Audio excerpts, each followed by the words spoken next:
kind of my older age, getting more and more old school. So I'm just going to give this presentation via my notes. But it's good to return to the conference. It's been a few years since I've been able to participate, but it's always good to come back to Philly and participate. So with this conversation, I don't even remember the name of the presentation, but it focuses on, well, the paper is about the so-called sixth region of Africa and the influence of Cheikh Anta Diop in the diaspora. But I'm going to focus more on Diop than I will the sixth region. I'll talk a little bit about that. But for a couple of you, you've seen this presentation before. I delivered this presentation in Dakar at Cheikh Anta Diop University over the summer. So, you know, bear with me, the fear of the same thing. But I did want to talk about it, especially since this, of course, is the 35th anniversary of the Cheikh Anta Diop Conference, which is, you know, incredible in and of itself. And I've had the pleasure of being affiliated with it in some form or fashion for 27 years. So I've been around for a long time, which, you know, is crazy for me to say. My first conference was in 1996 when I was a master's student in the Africology department, then African American Studies.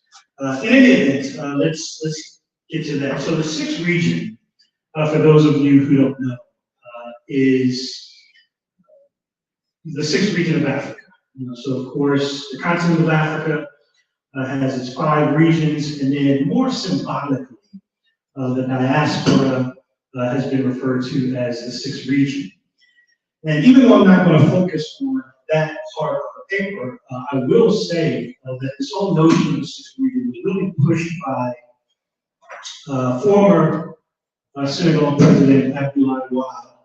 And it was conceptualized in 2003, but in 2004, in Senegal, Dakar, there was a conference called the Conference of Intellectuals from Africa and the Diaspora.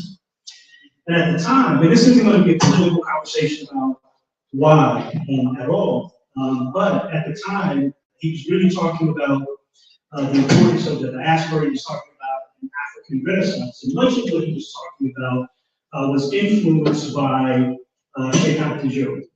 Even though he didn't emphatically or expressly state that Cheikh Anta Diop is the, you know, intellectual inspiration, you know, so my advocacy for a United States of Africa. He was also talking about his side for an African Renaissance. I mean, you could tell that, you know, Cheikh Anta Diop was at the core of this, you know, intellectual, this kind of new wave of, you know, intellectualism in Senegal. So he was really pushing it from that standpoint. And in conversations, personal conversations that I had with the late Peter Darchanu, he more expressly talked about Cheikh Anta Diop and how influential and important, you know, he was in the whole, you know, conversation, even though he expressed some, you know, which I won't get into here, disagreements that he had with Cheikh Anta Diop. But this whole question, or this whole concept of the sixth region was indirectly, at the very least, influenced by Cheikh Anta Diop. But let me focus a little bit more about Cheikh Anta Diop himself. I had, as I mentioned before, the pleasure of going to Senegal this summer. It was my 6th trip to Senegal. And one of the things that we did was we went to Diop's village, and forgive me for the pronunciation, but the village of Tietsu, or something like that. It's about 100 kilometers east of Dakar. And at this village, there was a shrine of Cheikh Anta Diop. When I first visited, I visited in, I think it was 2003 maybe. I can't remember. And the shrine wasn't there. but it was there now. So I visited the shrine, and it was a very interesting conversation that we had with his relatives. And some of it was funny, but one of the questions that I asked while I was there was, when Cheikh Anta Diop was growing up in this village, the first question I asked was, what do people in his family in the village kind of think about when it comes to the legacy or the impact that Diop had around the world? So of course they were, proud and really amazed and surprised that he's spoken so well of and so well known abroad and not so much in synagogue. But they were proud of that, as they should have been. And then another question that I asked was, what did you all think about, or how did you all see Cheikh Anta Diop when he was a child? What did people, say about him, think of him? Did you know at his young age that he would, become this intellectual, world-renowned giant? And they said that they did. They knew it at a very early age, and that the elders, and these were elders, themselves, so very senior members of the community. They said that they saw it, and they prophesied that he would have this tremendous impact on the world. And then another of the elders kind of chimed in and said, yeah, we knew that he was going to marry a white woman. that was hilarious. I'm like, oh, okay. But in any event, they talked about, they prophesied that he would be this great man. And then another instance, while in synagogue this time, it was during the conference, the Afrofuturism International Conference that was held at Cheikh Anta Diop University. There was a student from the university who stood up during one of the plenary sessions. This is so not my presentation. I just kind of, I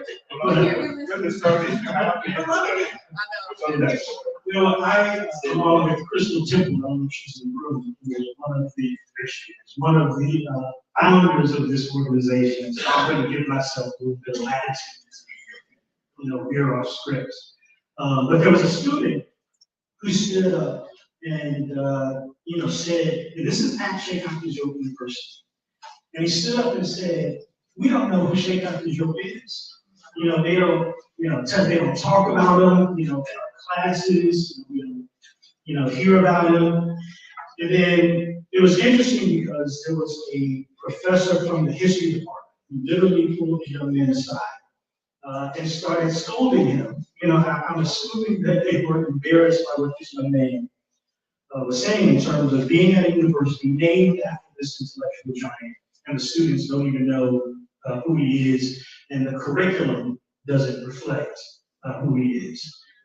So it was very interesting, but it was also, in many ways, very inspiring to see this, young man, 18, 19, 20 years old, so, passionately talk about how much they wanted to know about Cheikh Anta Diop. But how the university was kind of, failing them in that regard. But he was really scolded by this professor. He stood there respectfully and just kind of took it, which kind of reflected on, students today. But it's another conversation. Well, I should say students here today. But that's another conversation. But in any event, the reason why I shared that is because it really speaks to how significant Cheikh Anta Diop is for the so-called Sixth Region or the diaspora, particularly here in the United States. So when we talk about, yes, 5 minutes. I was shooting. So if you teach classes, you can see that through your eyes and face. Yeah, 5 minutes. All right. So apparently I'm not doing that presentation today. I'm doing something else. But the fact that this conference exists speaks to the influence of Cheikh Anta Diop. And to even say influence, I mean, that's like saying, Malefia Sante has influence on the discourse. So it really doesn't speak to the profound impact that Cheikh Anta Diop has on this discipline, and disciplines beyond our own. But of course, the Ethiopian Institute for Scholarly Advancement was created out of a need and a understanding of how foundational the work, the legacy of Cheikh Anta Diop was. I wanted to acknowledge, as I did earlier, Dr. Crystal Temple, Dr. Cecily Poe, Catherine Bancole, Joanna Giddings, and Stephanie Garbo and Sharita Davis as being the founding executive council of DISA. And I should also say that we refer to the organization as DISA, not DISA. So, my name is, DISA. That was not the name. So we tried to make it very clear that we would call it DISA. But, you can call it whatever you want these days. But, in any event, he's had a lasting legacy in the discipline, and there's a lot of significant works that honor Cheikh Anta Diop, his work. For example, Diop and the African Origin of Civilization and Afrocentric Analysis, Dr. Victor Okafor. It was in the Journal of Black Studies. The Historical Legacy of Cheikh Anta Diop, his contributions to a new concept of African history, John Henry Clark, President African, In and Out of Africa, Misreading of Afrocentrism, also from President African, Interview with Cheikh Anta Diop. That was a conversation between Charles Finch and Diop, also on President African. James Spady did work on Cheikh Anta Diop. And a number of other folks. I have a long list of folks who contributed in that way. Troy Allen, of course, the late Troy Allen, who also graduated from our department in the Journal of Black Studies. She kind of goes to cranial theory revisited. Clyde Winters, also part of the Afrocentric Circle in the Journal of Black Studies. So there's been a number of contemporary works that reflected on the important work of Cheikh Anta Diop.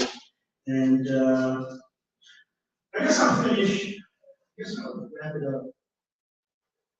Yeah, I'm done. Thank you very much. And maybe I should just apologize for not really getting into the actual presentation, but just kind of being in the moment. My mind just kind of took me in other directions. But the last few minutes I'll just talk about my own, briefly talk about my own personal reflections about what not just Cheikh Anta Diop, but part of his legacy being the Temple program. I mean, who was in the Africa, was or is in the Africology department, at Temple. So a number of us here. So in many ways, we are a part of Cheikh Anta Diop's legacy. Indirectly, in some cases directly, because as Dr. Santo mentioned earlier, when he created the department in 1988, Diop was one of his, intellectual fathers. He was in many ways a mentor of Dr. Asante. So, through that pathway, in many ways, we are also a reflection or a part of that legacy. So, we will continue it for many more years to come. Thank you.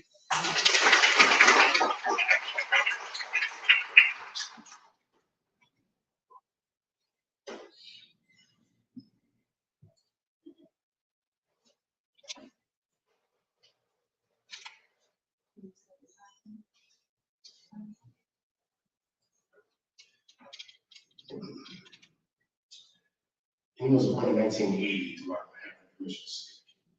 All right, thank you. All right, so I'm Sonjedi I'll be presenting on ancient Kenet and the Fulani people. Bringing up the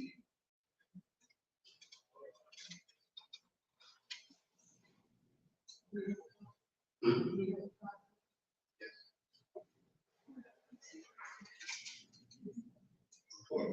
have my timer right here.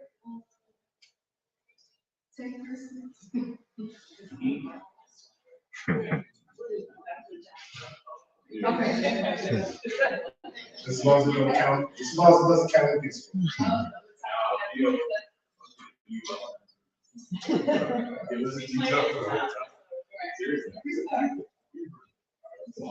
Oh, sorry.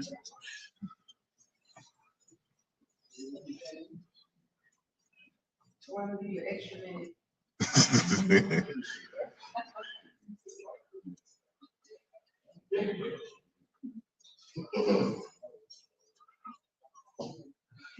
You want to try to speak in a way that doesn't make the right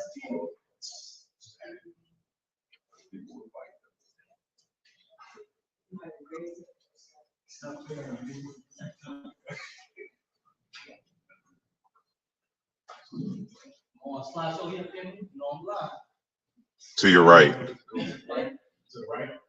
Right. There you go.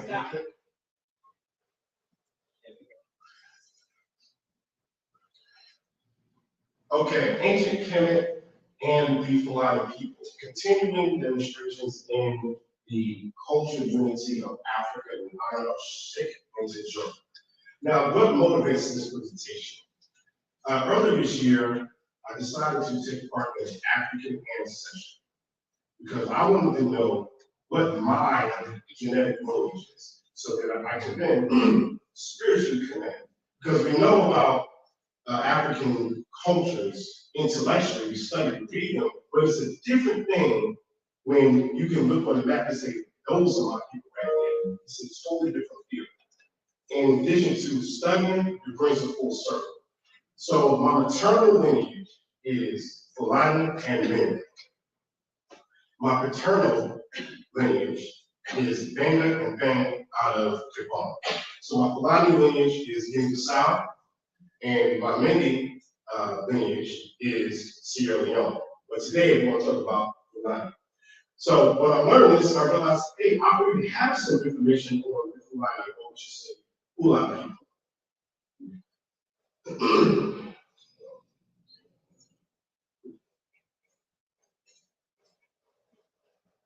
Make sure it's on. Okay,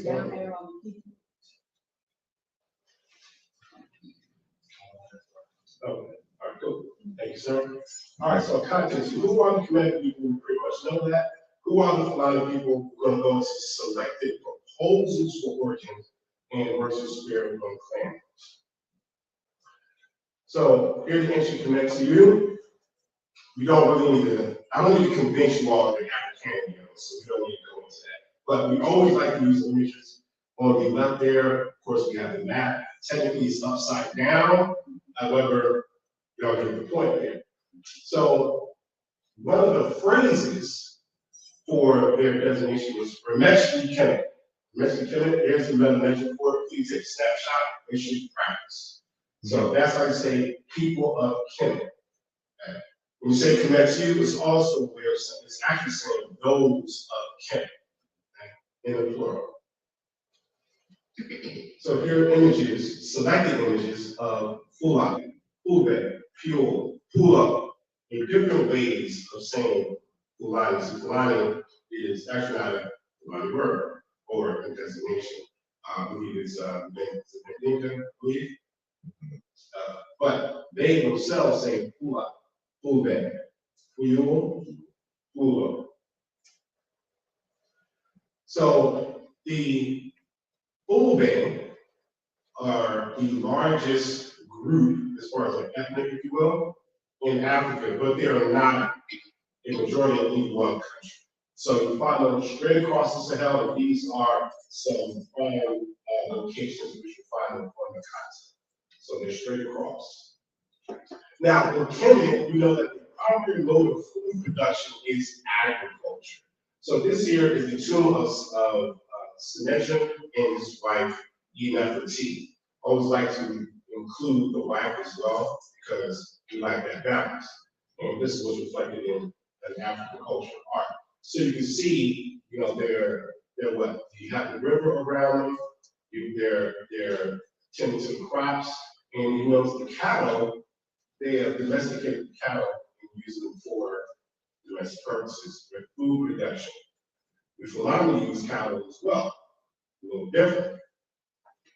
So they do those things since they're cattle herds, so they're pastoralists. So they follow the herds and let them graze upon the land itself, which means that they're moving about to and from. We're going to lose those definitions as we go further along. Let's just go back for a second. So these two different modes of food production, agriculture, so you are connected to the land, you're tilling the land, but then you have another group with a different mode of food production.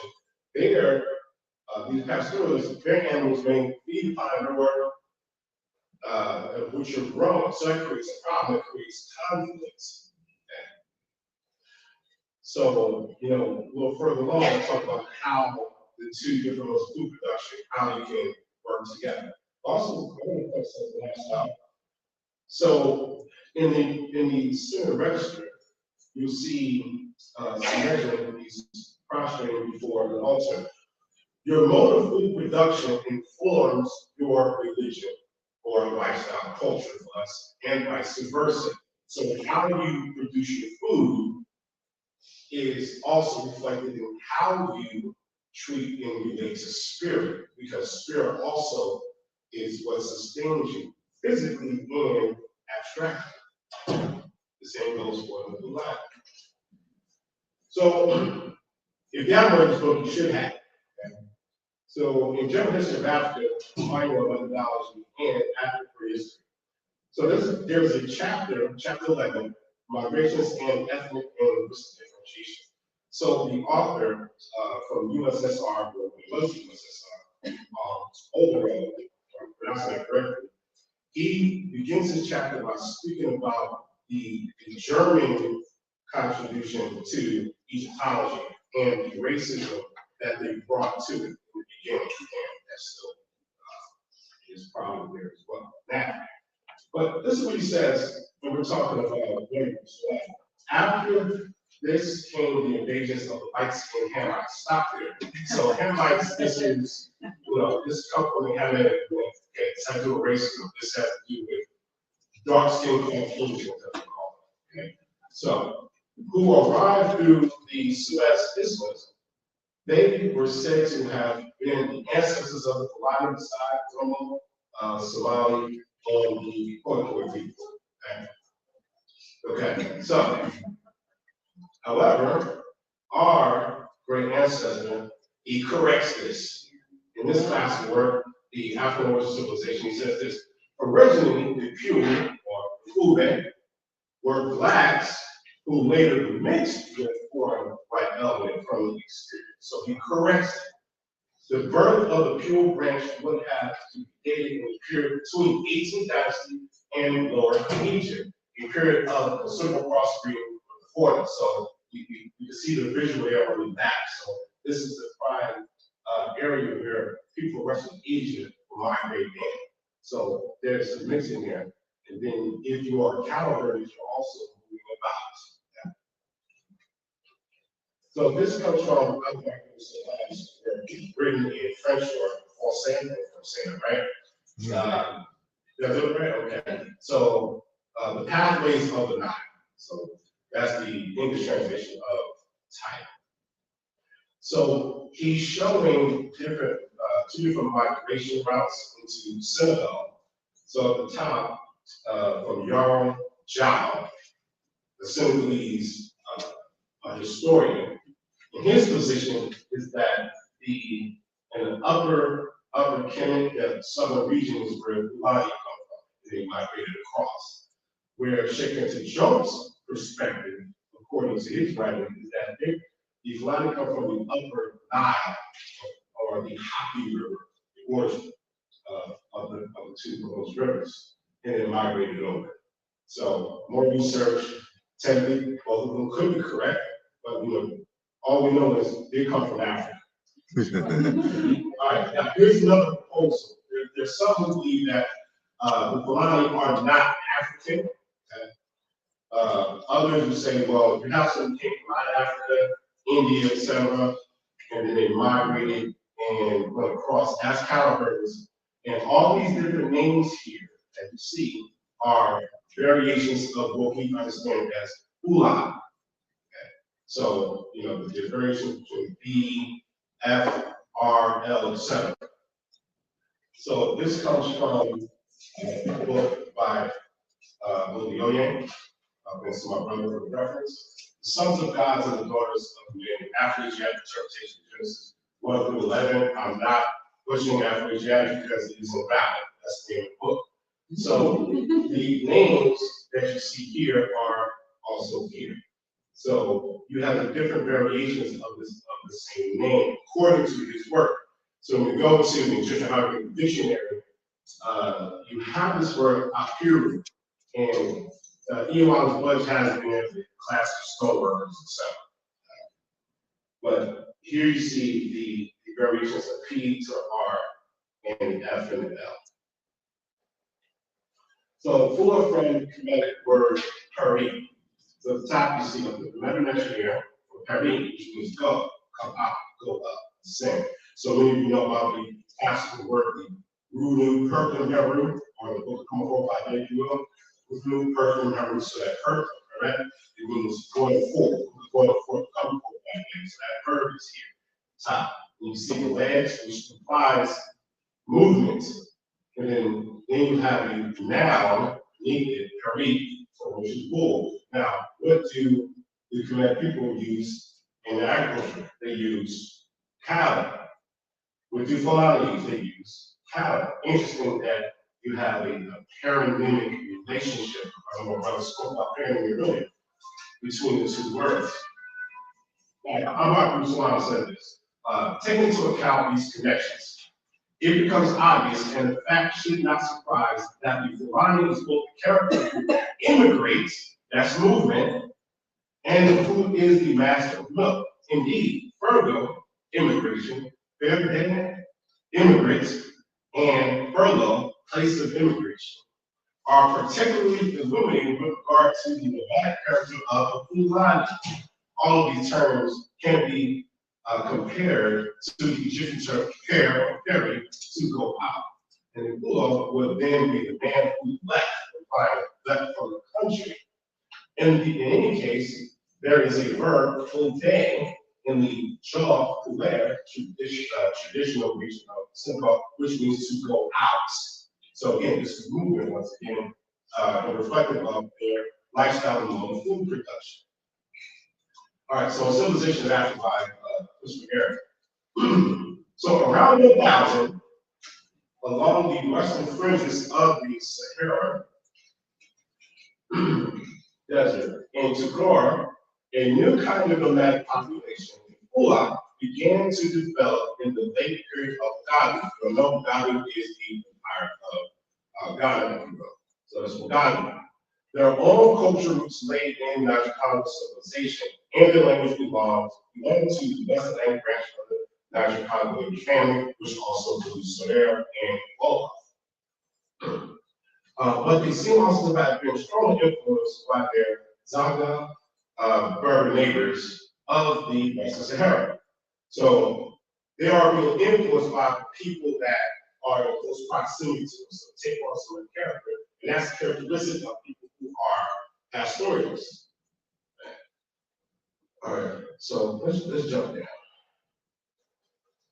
So the Fula provided, so the Fula provided a service of sorts for the cultivators. So what he's saying is that the Fulani will have a cow who would drop their excrement, and then the agriculturists can use that for their crops. So that is the way that the two modes of production can work together. They don't have to fight. And this is, I think this could be like a model of how African people can work together. And this could be the way in which the Fulani may have had a relationship in Kenya as well, in ancient Kenya. They were in the fringes of the cities because of their cattle. So this would be something to consider. So the origin of the pure white Western West African population of pure probably came from the East, only later. This theory can be supported by perhaps the most important fact today, the scholarship of the jungle, that many of the two typical totem property of the pure were two typical notions of Egyptian linguistics, the Ka and Ba. Today we're going to focus on Ka. So Ka and Ba become totem names going across into West Africa.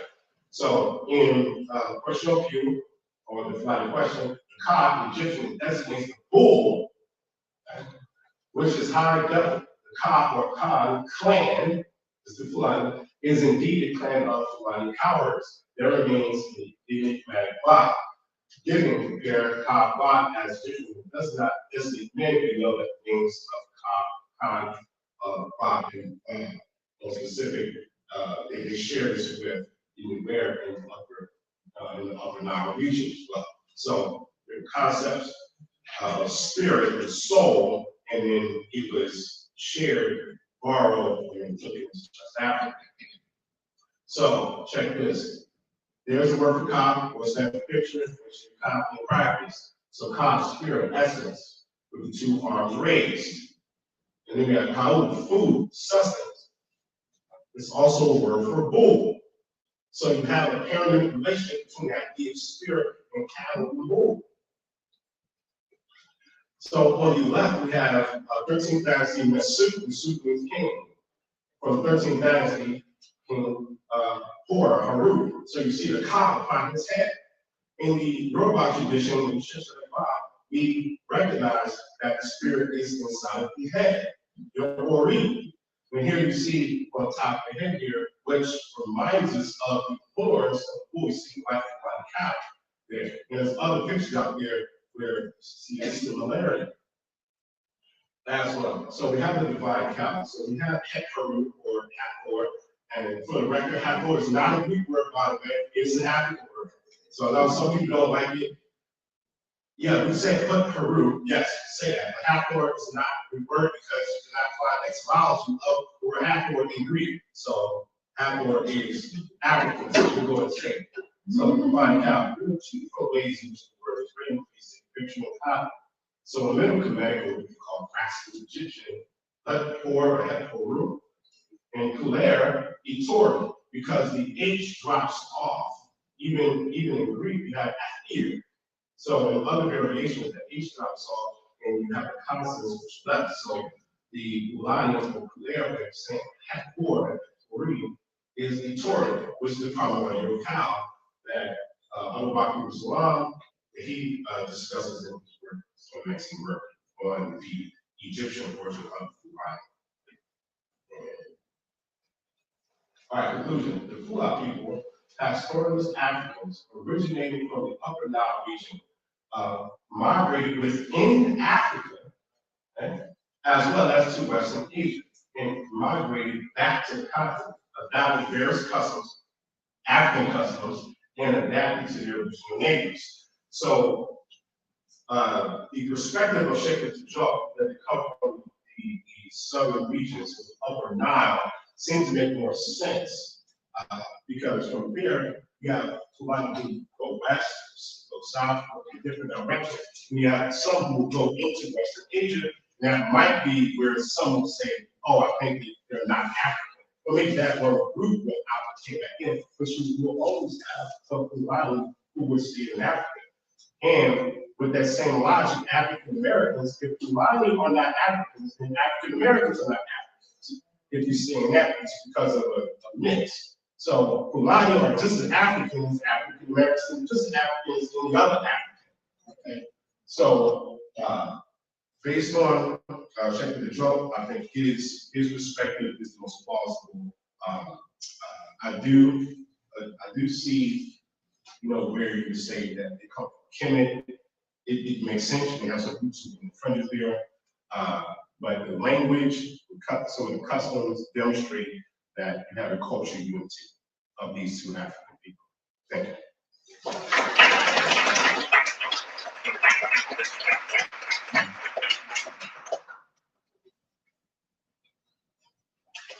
You're another problem, we tech. as well. I might as well be to the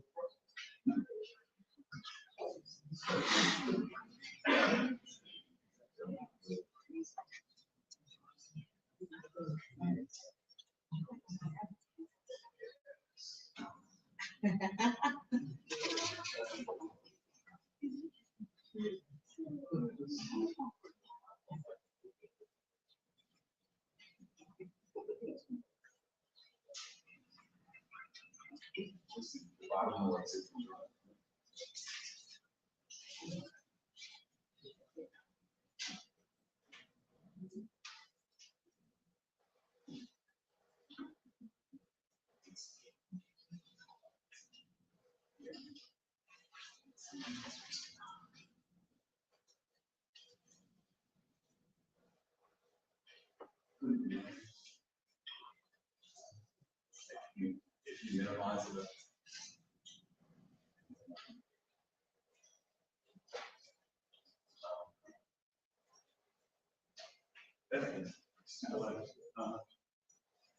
First use will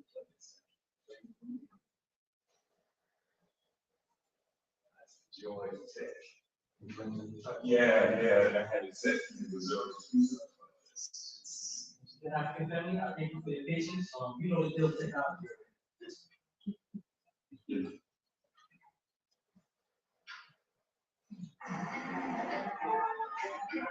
Watch this for 5 minutes. I'm not touching it. He said I shouldn't touch it.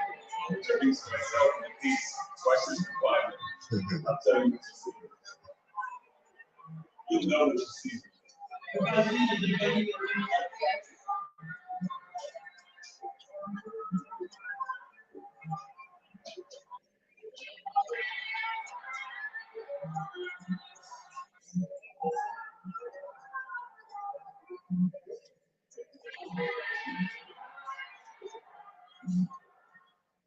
I've known rivers. I've known rivers ancient as the world, known the flow of human blood in human veins. My soul has grown deep like rivers. I bathed in the Euphrates when dogs were young. I built my hut near the Congo in the Conferene city. I looked upon the Nile and raised the pyramids above it. I heard the singing of the Mississippi when Abe Lincoln went down to New Orleans. And I've seen its muddy bosom turn all golden in the sunset. I've known rivers, ancient, dusky rivers, and still has grown deep, like the rivers. Who am I? Perhaps I'm a poet, but I'm still used.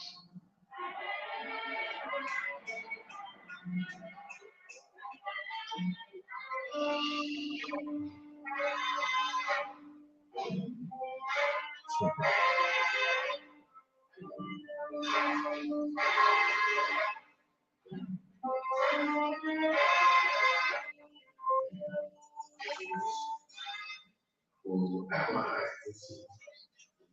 Look upon me. I'll just maybe I've got to share with you.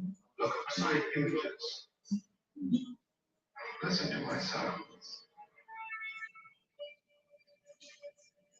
These are the gates through which you must pass if you are to know me.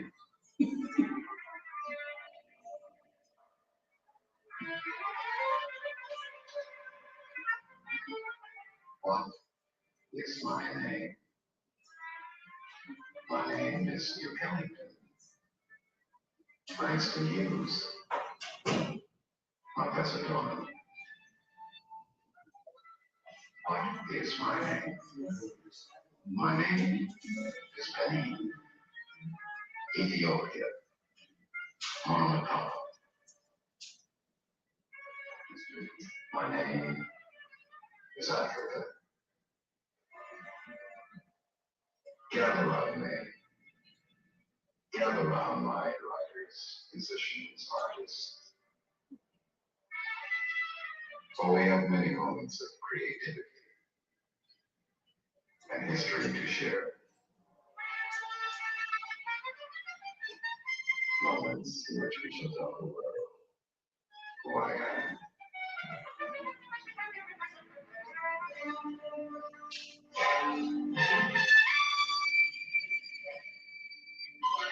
Here on the western rim of Africa,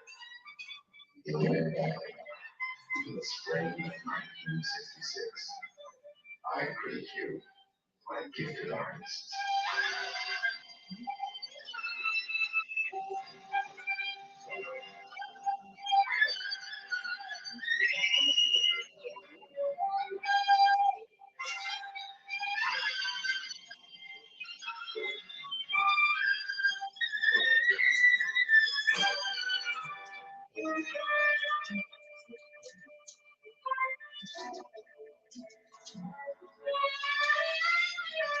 From America, you come to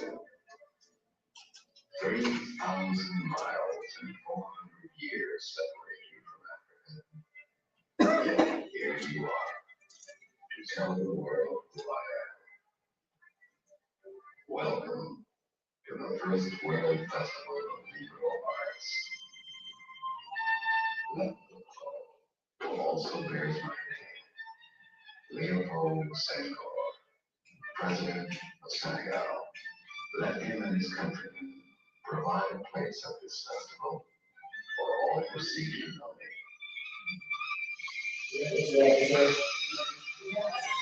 Good, go. I gifted one copy of it to Lisa, so you guys have access to it. These members from BYU University, South of 95, and I am a transplant, so I'm the person who did not get their degree, although when I first met with Dr. Asante 36 years ago, I said, is there a fast track way to do it, brother? Can I just show you what I know, take it fast? I'm surprised he didn't say, Negro, please leave my office right now. He was so kind, sat me down, talked, and I said, I need a faster track, kind of get this done. He said, well, here's what we're gonna do.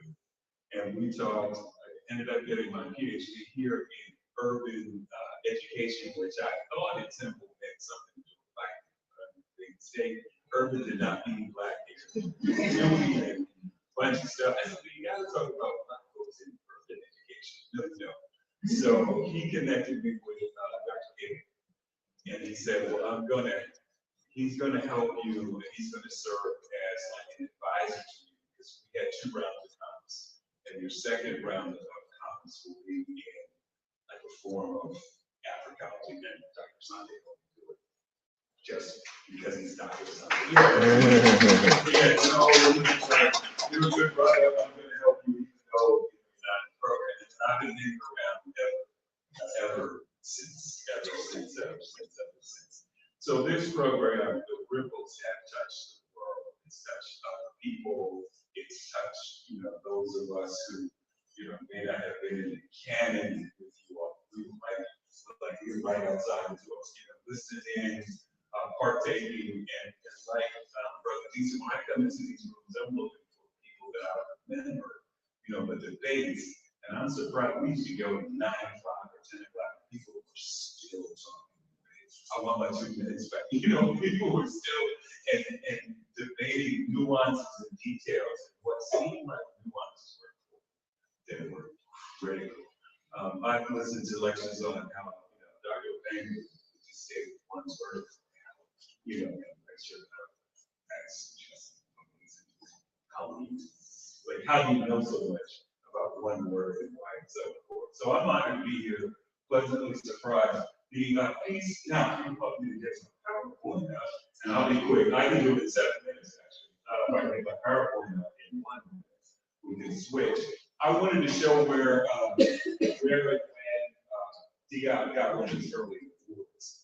And this is when you get a group of, what I liked about this, these aren't only these FS. Dion Cooper.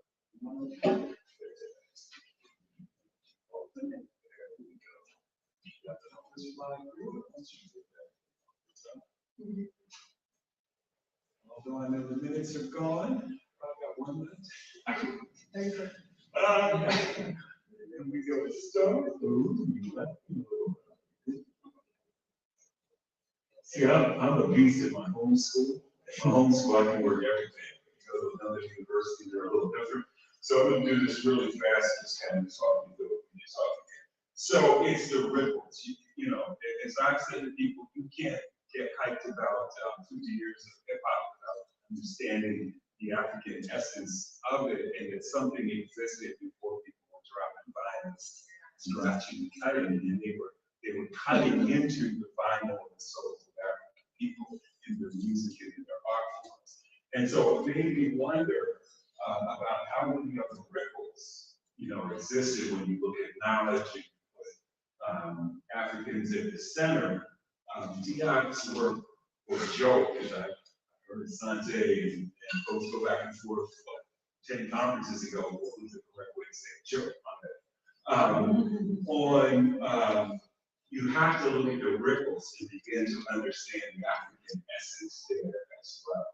And so it made me look at how in other disciplines, my second exams were on how African people perpetuated resistance through their departments, even though their departments were Eurocentric. So I looked at social work, education, sociology, religion, Christian faith, largely, and whatever else I'm missing. And at that time, I didn't understand that maybe I shouldn't have looked so much at resistance, but looked for African essences that I began to see. So what I began to realize is that Show is historically what appeared to be less known or obscure in fields like social work, but in Black social work, he's essential.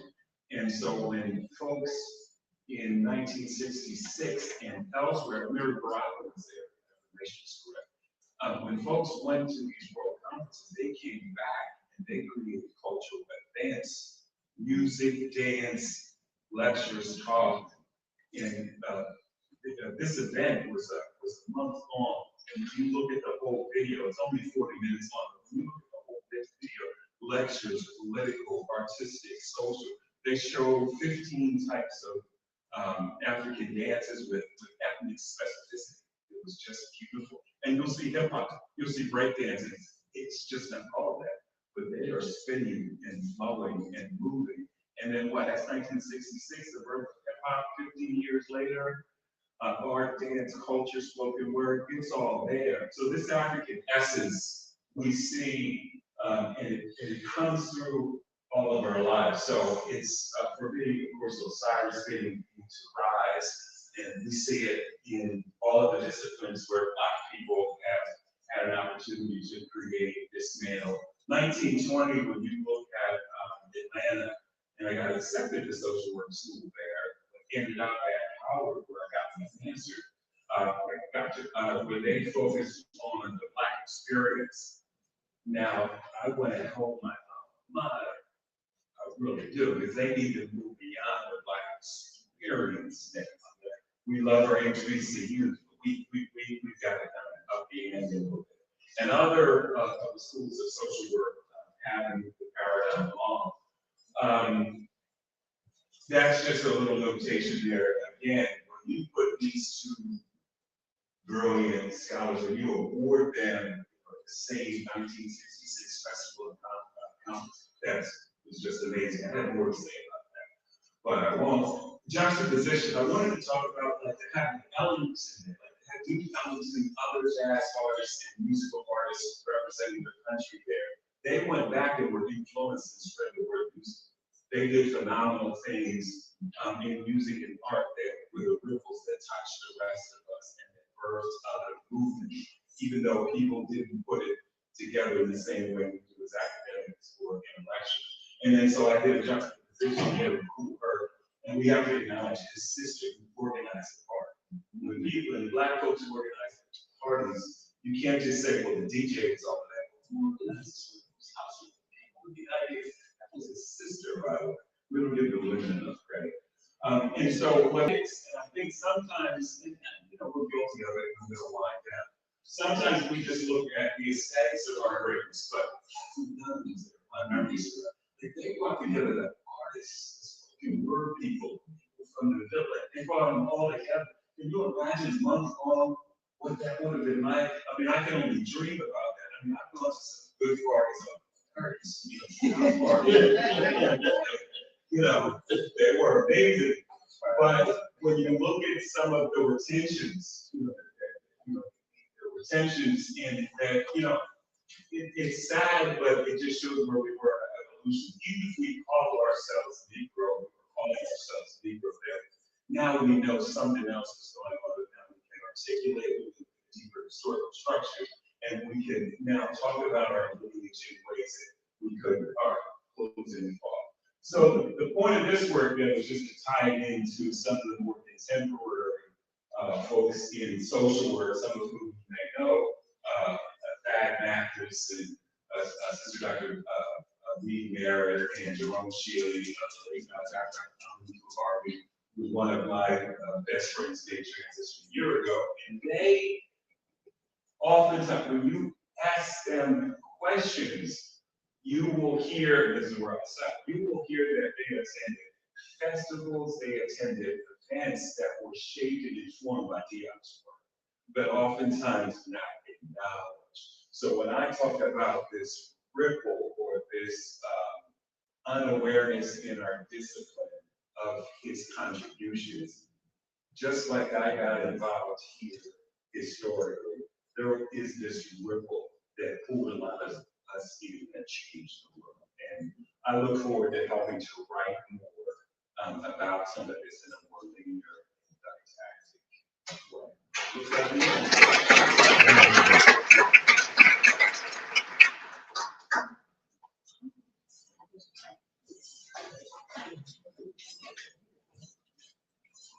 All right, so let's give room a round of applause for Andre.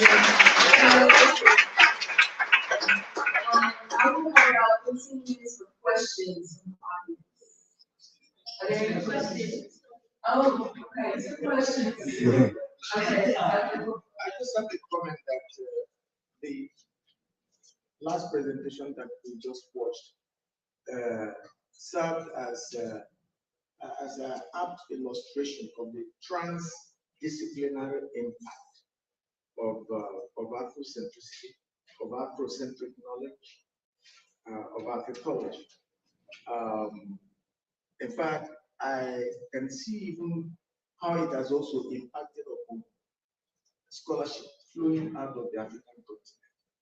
That a major impact that I've seen on that genre of scholarship flowing out of the African continent is that they have Afrocentricity has expanded their horizon.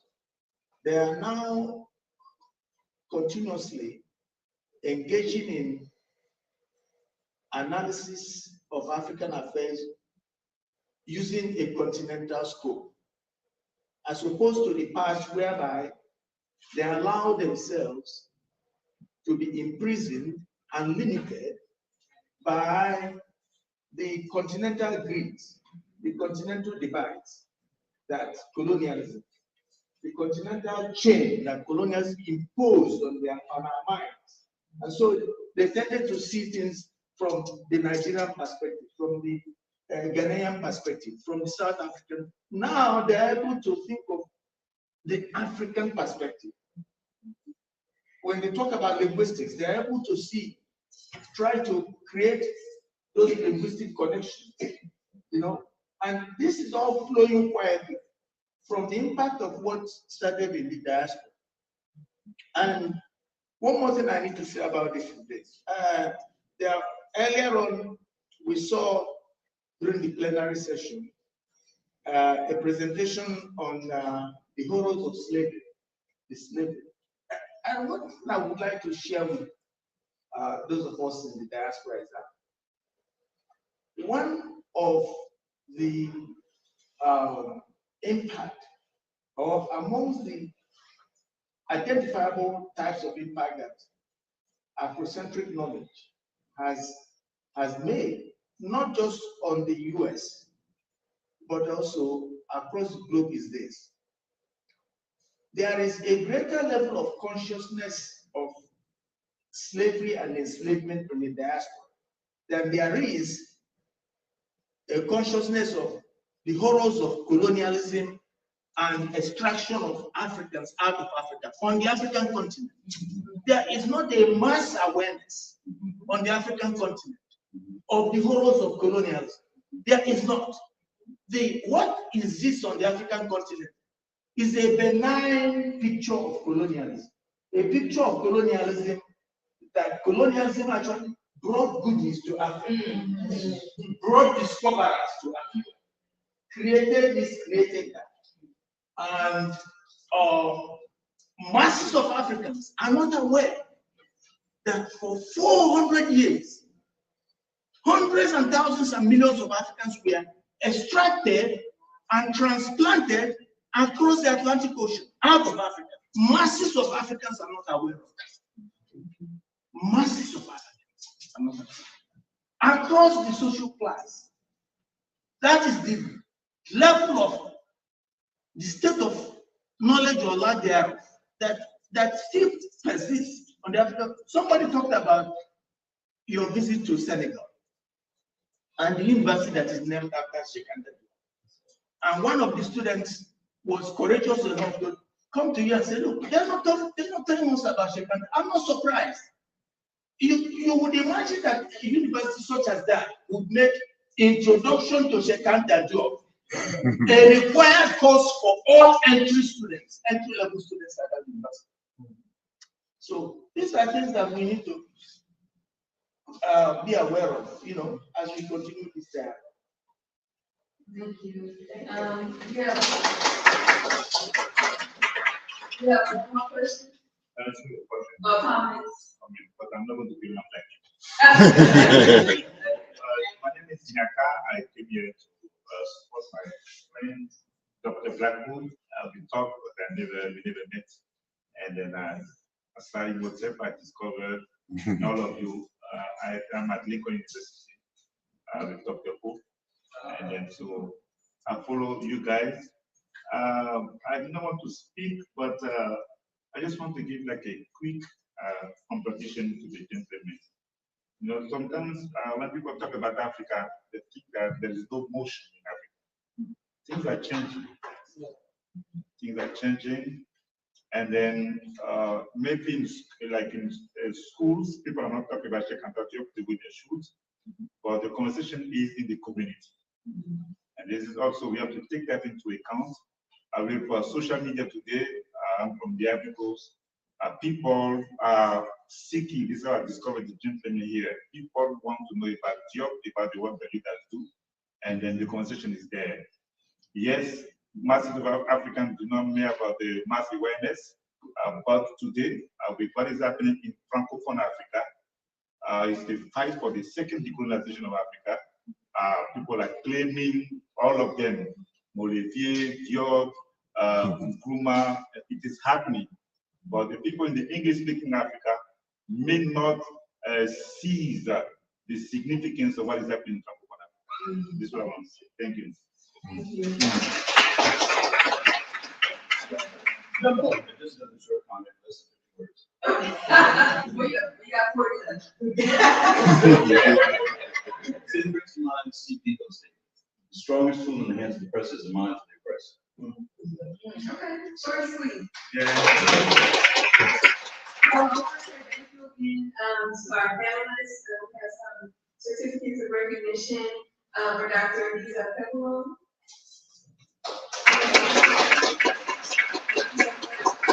This is where we come from.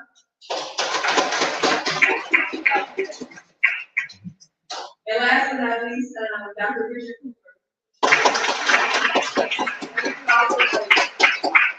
So I think we have a 5-minute break before the next step.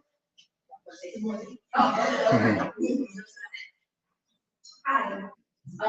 So in schedule, there are like 2 more panels left. However, due to a lot of disruption that occurred, we're going to kind of combine the 2 panels. And so it's going to be Dr. Blackwood.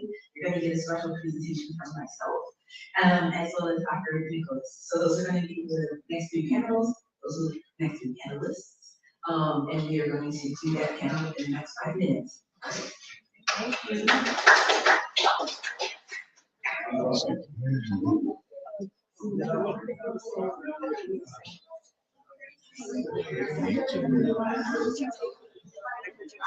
Oh, okay.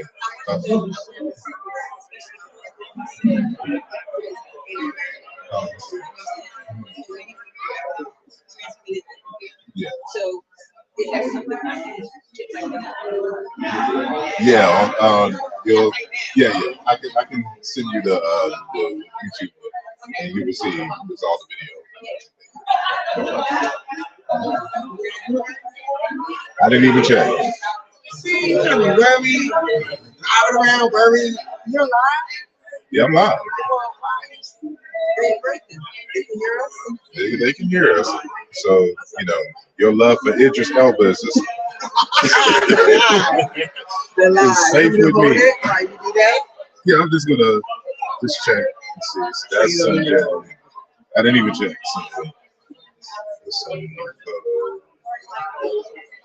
You ain't take no picture of me. Y'all see how he do me? I don't even know.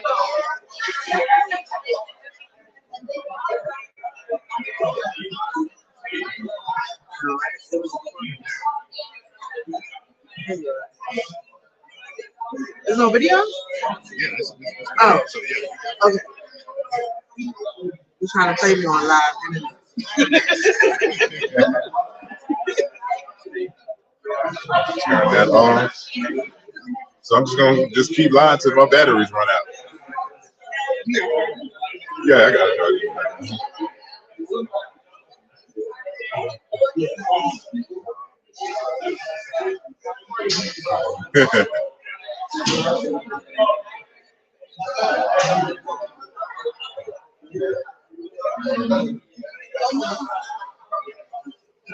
I'm actually live.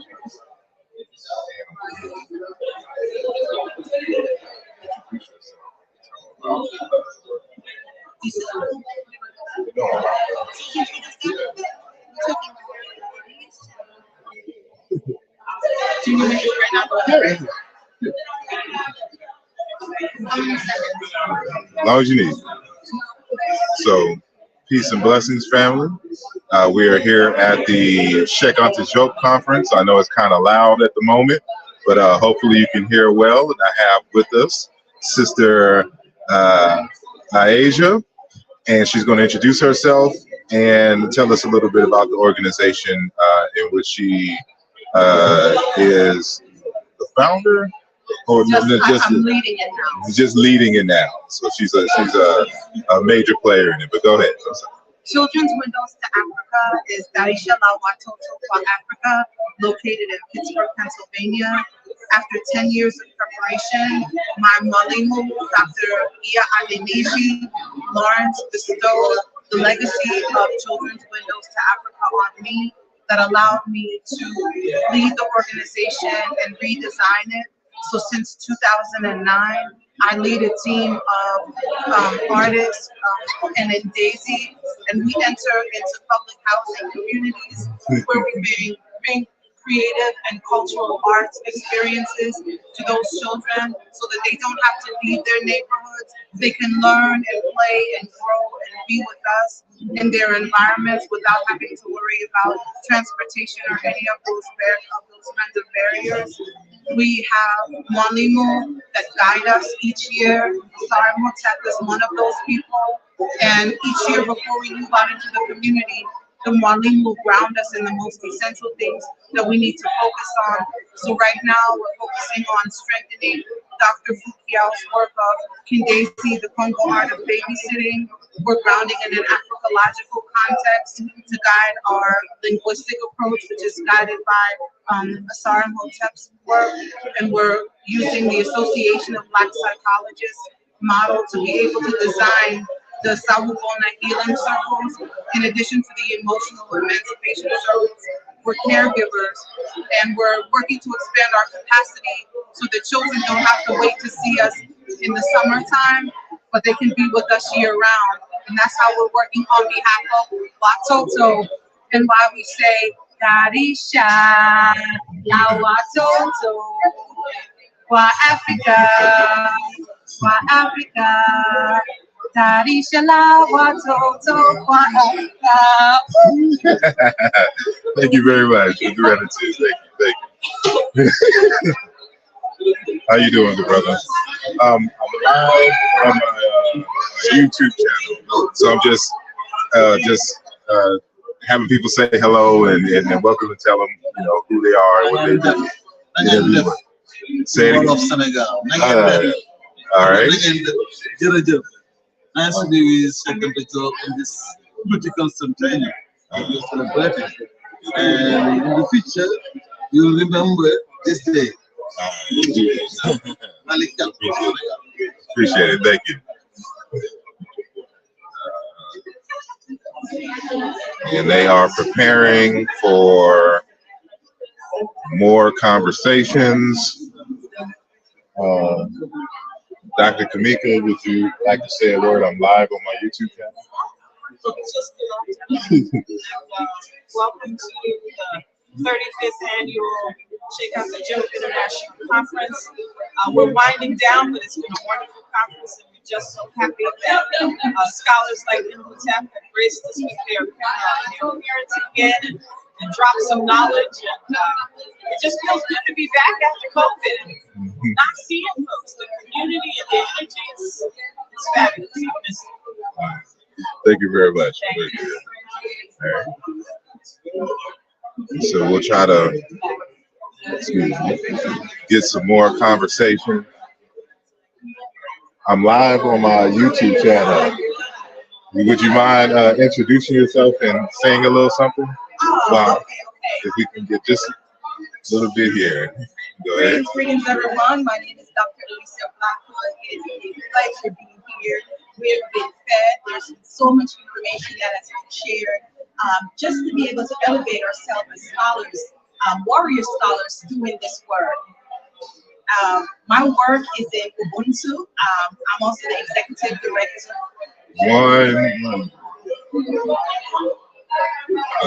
Yeah, this is my work. Pedagogy, a humanistic approach in teaching and learning, coming from the Bantu languages of Southern Africa. This is not a new concept. This book covers my so-called journey in studying and researching in Southern Africa. Thank you so much for listening. If you want to know more about my book, you can check it out on my website, drablackwood.com, and you can follow me on all the social media. Thank you. Thank you very much. All right, so we're going to continue. I'm not even going to mess with you. Got, young folks. Let me get my other camera out the way. Don't be tripping on folks. And Amen.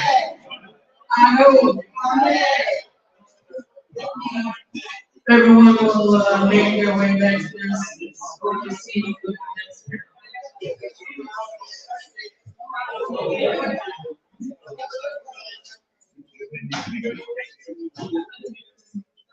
Okay, yes, so we're ready to proceed with our next panel.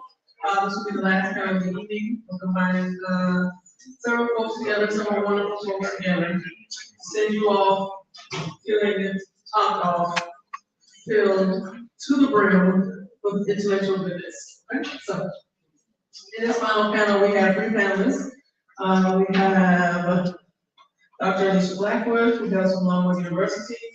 We also have Dr. Jennifer Williams, our beloved treasurer from DC, who decided to regale us with some of her brains, as well as my favorite Dr. Miss Alice, I'm gonna call her Miss Alice. Dr. Miss Alice, who is from CSU Long Beach. So first up, I guess we'll go in order that you're presenting, or you guys have a preference? Right, Dr. Glassman. So Dr. Glassman, her presentation is entitled Ubuntu Pedagogy, Becoming a Ubuntu Responsive Educator. All right, thank you. Thank you so much for having me. Just holding space so that we can engage in conversation. I think that this is my second day and I've been filled. Thank you so much for all the teachers that have been teaching over this last 2 days. So I'm going to start off by sharing my agenda. Professor Maya Novello once told me that it's important to give honor to those who come before you. So this slide is giving honor to my bloodline ancestor, my dad, my great-great-grandparents, and my grandmother. And to some of my, I call them my book chains, that's set the solid foundation for me to be able to write in community. And to my elders who have supported me on this journey, Dr. Carolyn Walker-Hawk and Dr. Kevin Mawatha of Washington. I give them honor. And so I know my timing is short, but I am going to go through and give a summary of my ethnographic study. And my goal is to kind of get through some of these objectives.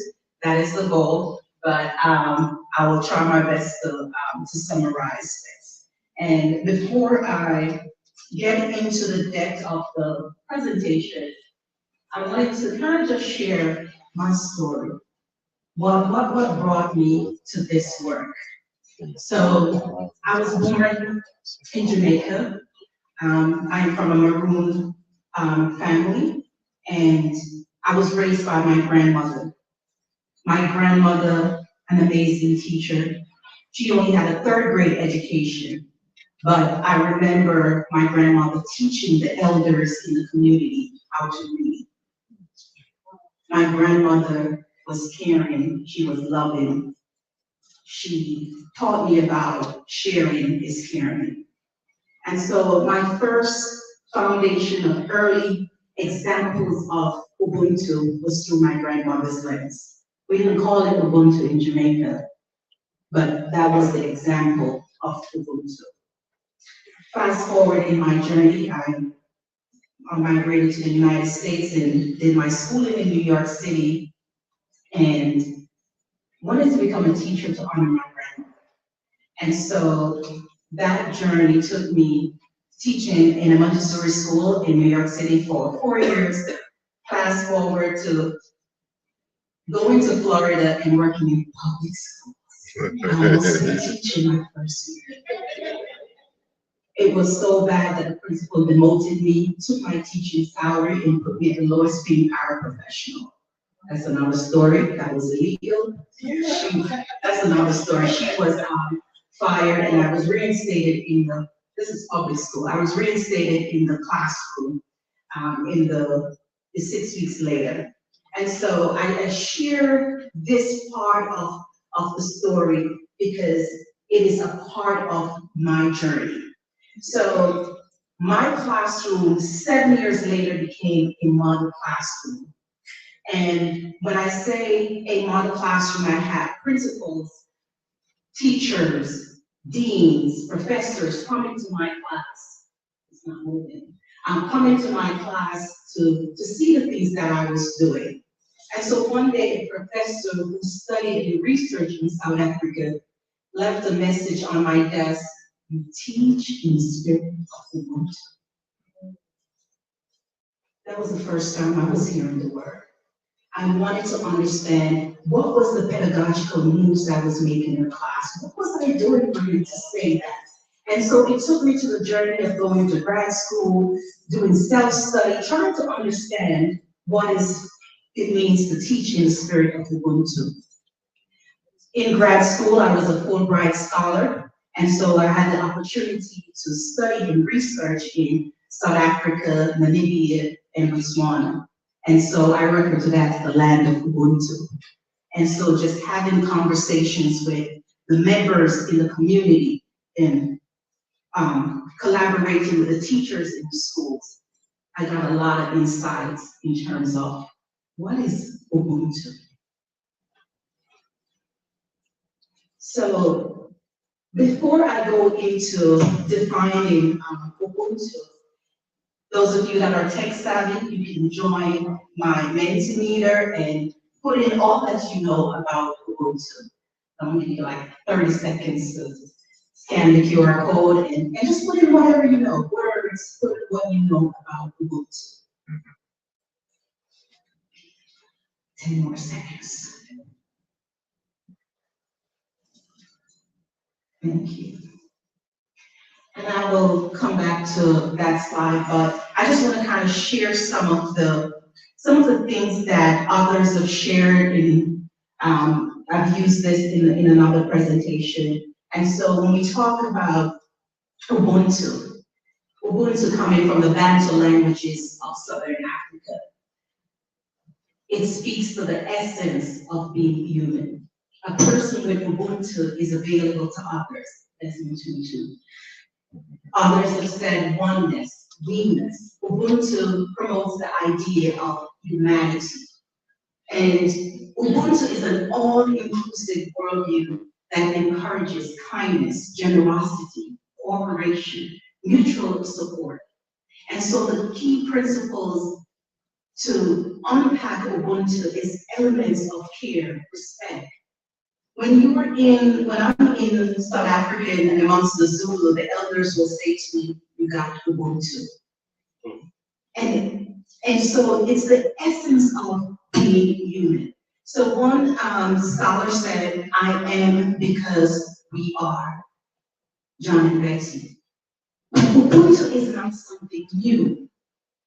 Ubuntu is, for me, I see it as a Sankofa journey going and rebirth, going back to the past and bringing forth this.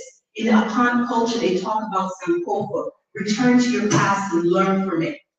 So this idea of sharing about Ubuntu is really getting wants to understand what Africa has given to the world. This is not something new. And some of the scholars that I've read their work, they trace Ubuntu all the way back to Kenet. And so I also, in my book, I talk about everywhere Africans reside, there is a word for Ubuntu. If you're in the diaspora, if you're in continental Africa, there is a word for Ubuntu. And so in terms of a research, I did my dissertation on Ubuntu pedagogy. That's a whole other story at a PWI. And yes, I was able to successfully defend a doctorate in Ubuntu.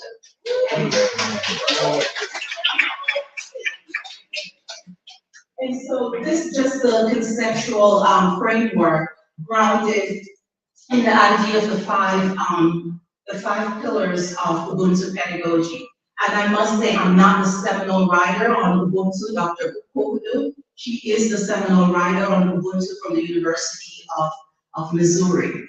And so this whole idea of how do you develop teachers' cultural competence? And I'm also in the teacher preparation, so I do a lot in cultivating teachers to be ready for the field. How do I go about helping them to shift their critical consciousness? So what is Ubuntu pedagogy? Ubuntu pedagogy is a humanistic and transformative approach to restoring teachers' and students' humanity in the practice of education for freedom and genuine love. It is grounded in the belief that all students are humans who can excel in their academics if their humanity is placed front and center of their learning. That's what I was doing in the classroom. That's what my professor, later he became my professor, that was Dr. Kevin Washington, these were the things that he was seeing in the classroom. So in my research, I also further unpacked Ubuntu because trying to take an African concept and explain it in a Western way so that teachers would understand what I mean when we're talking about Ubuntu pedagogy. It's important that you first understand yourself. Understand how to build relationships with your students and setting boundaries. Unifying the students that you're working with. How do you go about nurturing their minds and teaching from a position of love and care? And so the assessment piece comes from using evidence-based practices to meet the diverse needs of all the students. The red thread that goes through Ubuntu is the essence of care. I further unpack it, Ubuntu is empowering on 3 levels: personal, student-centered, and instructional. The goal is to be an Ubuntu responsive educator. And when I talk about an Ubuntu responsive educator, this is an individual who really understands self and making sure that they are able to understand themselves before they start teaching the content in the classroom. This I also cover in my research on the stages of culturally competence, because the goal is to eventually get to Ubuntu competence, where you're really shifting that critical consciousness. And that is not easy work when you're working with pre-service teachers. And how do we go about cultivating Ubuntu competence? So this idea of Ubuntu competence, the process of cultivating one's humanity is anchored in transformative learning, a learning process in which a person experiences a deep structural shift in consciousness that changes their way of being in the world and learn to develop new understanding of who they are and their self-location and relationships to other humans. And I recognize this in the field in the School of Education, that it's important that we need to have policies in place. There's so many times the research has been showing that culturally responsive teaching helps to support learners and helping them with their academic foundations, but we don't have policies in many school districts to support this work.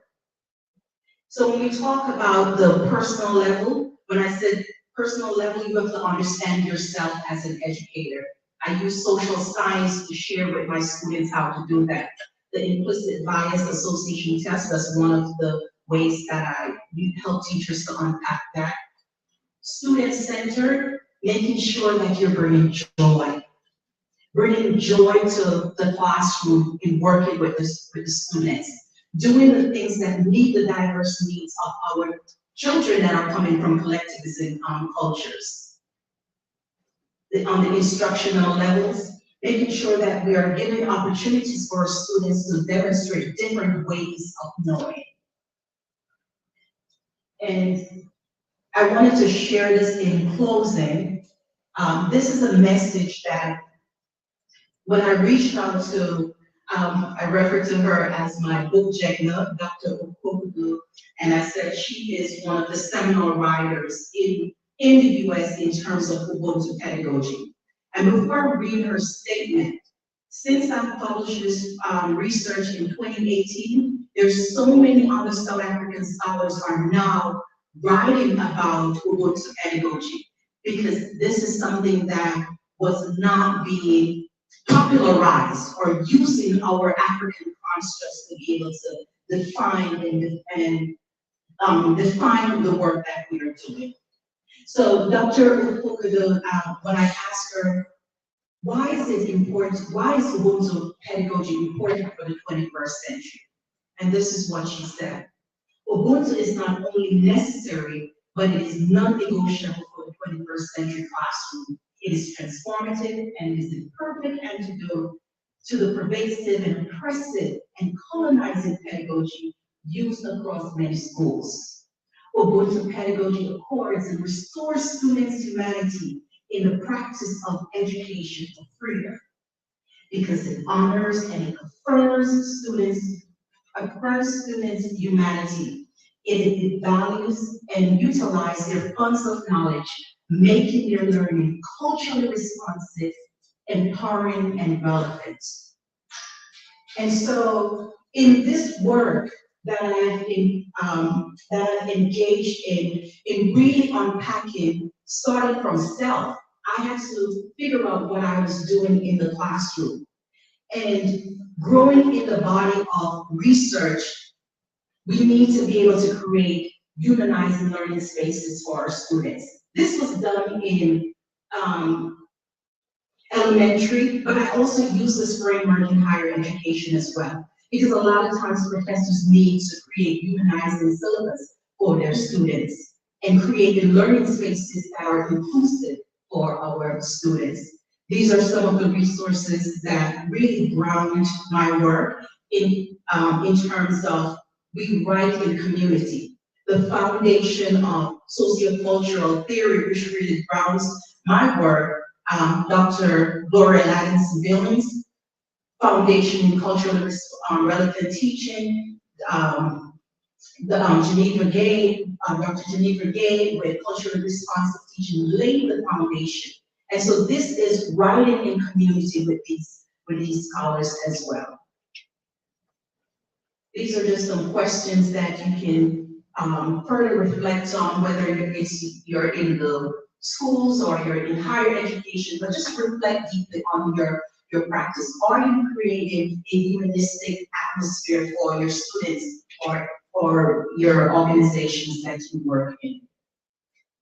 And as I always say to my students, mate nació, what I hear, I keep, and this is from the Akan culture. So, thank you so much. I've been through that fast, but in the time, I do have copies of my book here today, and they're only $20. I do have some copies from the publisher. It was published in South Africa. And you can also find it on Amazon or on my website. Thank you.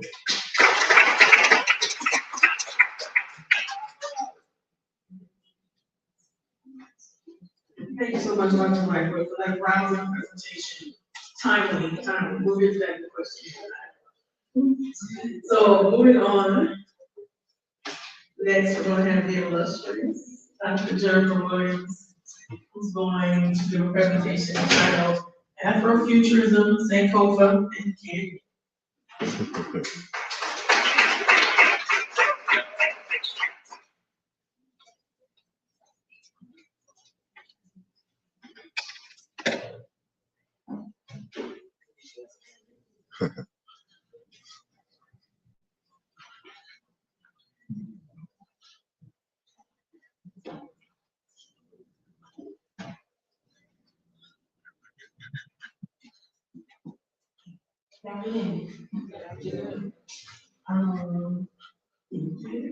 I made this presentation because of the last couple hours. It's a paper that I've written already, so it's kind of already got the bones to it, which I'm asking both for feedback and curiosity. I do Afrofuturist work. I've been doing it, I guess, for the last 8 years. I'm getting older in my life. And so I have a lot of different thoughts about Afrofuturism, as well as how do we have epistemological inquiry that not just focuses on the program of history, but also looks on the ground and kind of upholds and puts on an intellectual journey of people who might not be the people who desire or have traditionally maybe Eurocentrically deserved such things. So my agenda is to introduce my exemplar, talk about Afrofuturism, mention kind of Sankofa because it's funny and kind of what it is, and then talk about candy ladies and how candy ladies are the future. So this person in Philadelphia, if you are from the Philadelphia area, their name is Annette Morris. They've been in that Philadelphia icon since 2010, but they are the singing candy. And the singing candy lady goes around Philadelphia with candy on top of her head, and she sings. She also heckles people, and some people will be walking down the street, and they'll be like, "Oh look, you dropped something," and they'll be like, "What you dropped? You dropped behind my candy." It's great. So she, a local, she was very popularized, and there was when the Brazil mural got taken down, people wanted to put the singing candy lady on his place. It was a very fun experience. During the pandemic restrictions, she disappeared, as we all did. But around spring 2022, she was revived. She's back in the streets, and there's a couple of news reports about her returning and sitting in something. So talking about Afrofuturism, the not technical, but the simple kind of definition is usually it's the intersection of Black culture, technology, sci-fi, and speculation. So I kind of put this definition on purpose is because it's kind of the easy way that we kind of think about it. However, there is still kind of like problems that I have with this kind of simplistic definition because it still makes how Afrofuturism is presented to us as something that's still not us. I know it's kind of saying one Black culture, but then that's a racial understanding. What does that really mean? Technology, whose technology, what kind of technology is part of it. We tend to focus on material technologies and also then we think about spiritual technologies and other things that we have produced over the millennia that are also technologies, but often aren't seen. Afrofuturist scholarship and literature. And then we also talk about sci-fi and speculation. And sci-fi and speculation, once again, has that kind of Western facade on it. And so I want to also point to that, to say I'm kind of representing it a little bit differently as a movement of theory and ethic that recognizes the capaciousness, the ability of us to the capaciousness of African imagination and the utility of possibility in the forming and maintenance of African agents and products, and thinking once again and emphasizing possibility and imagination as a epistemological ethic in Africana studies in Africa. We use possibility and imagination all the time, but how do we, ground it and make some operationalized definitions for it? So one of the things that I focus on in particular, because often kind of the popularized version of Afrofuturism is spectacular, and I intend to focus on one thing. So please excuse me for reading my slides. I can't read on my screen anymore. Spectacular Afrofuturism consists of the reduction that the mainstream expectations for STEM, science, technology, and math. I left art out on purpose to introduce STEAM, but I'm kind of making that kind of point. And exploring hypothetical situations, utilizing alienation and apocalypse analogies, and incorporate other common sci-fi motifs. As a white-led futurity circulates globally, its narratives homogenize with information, including Afrofuturist productions. Right? So anytime you think of sci-fi, it's usually like, oh, there was a sci-fi heritage about this thing, let's put Black faces on it. Cultural theorists gravitate with such concern that the love of the spectacular approach reinforces the assumption that sci-fi was a better medium to interpret the Black experience than which comes from Black people themselves. African people have always had a future, have always had a perspective of how to think of themselves in the future. However, with the advent of sci-fi and the advent of Afrofuturism, we kind of done the reverse, right? We said instead that we should look at sci-fi that wasn't made by us or made by us, or had us in mind, and then apply us to it. I'm a little uncomfortable with creating a pyramid of expectation in which the Black experience is on the bottom and sci-fi becomes the way in which one logically discusses it. How do we see African people as the creators of the future and not people who came into it? So I'm going to critique stuff we love. Yet some Afrofuturists believe that acquiring white colonial rights for the benefit of the Black community can empower Black people to envision themselves in futuristic scenarios. An example of this is the first Black Panther film, Marvel's Wakanda, which is depicted as the magic kingdom of untouched African creativity. However, it actually just mirrors Western imperial practices such as raw material exploitation, techno-centered problem solving, and bulk hoarding.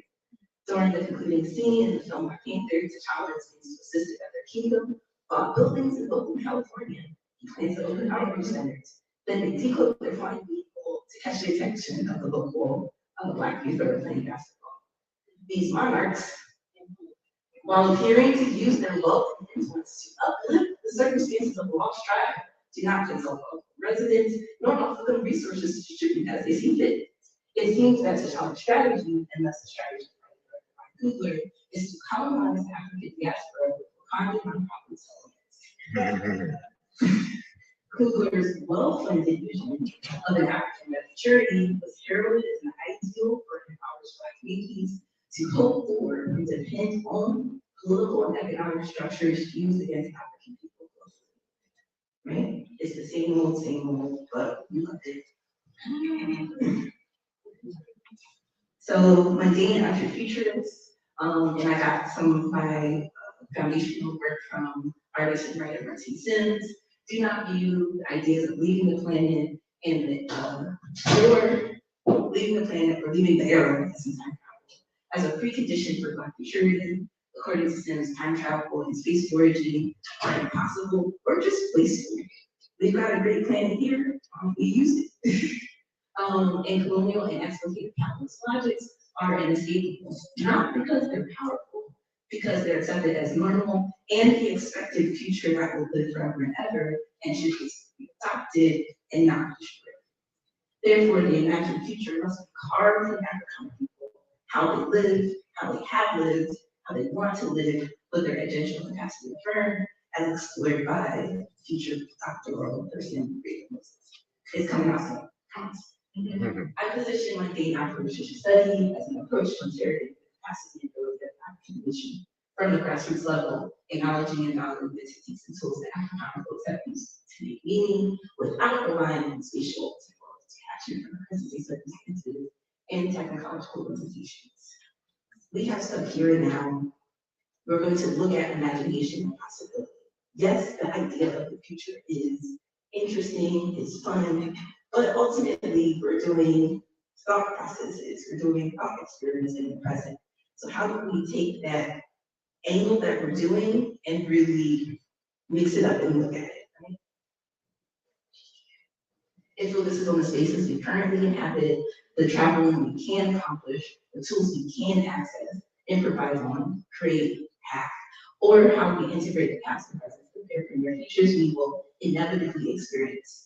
A mundane Afrofutures framework recognizes that the future is alive in everyday acts of survival, refusal, and collectivity accomplished by the collective. So, candy ladies.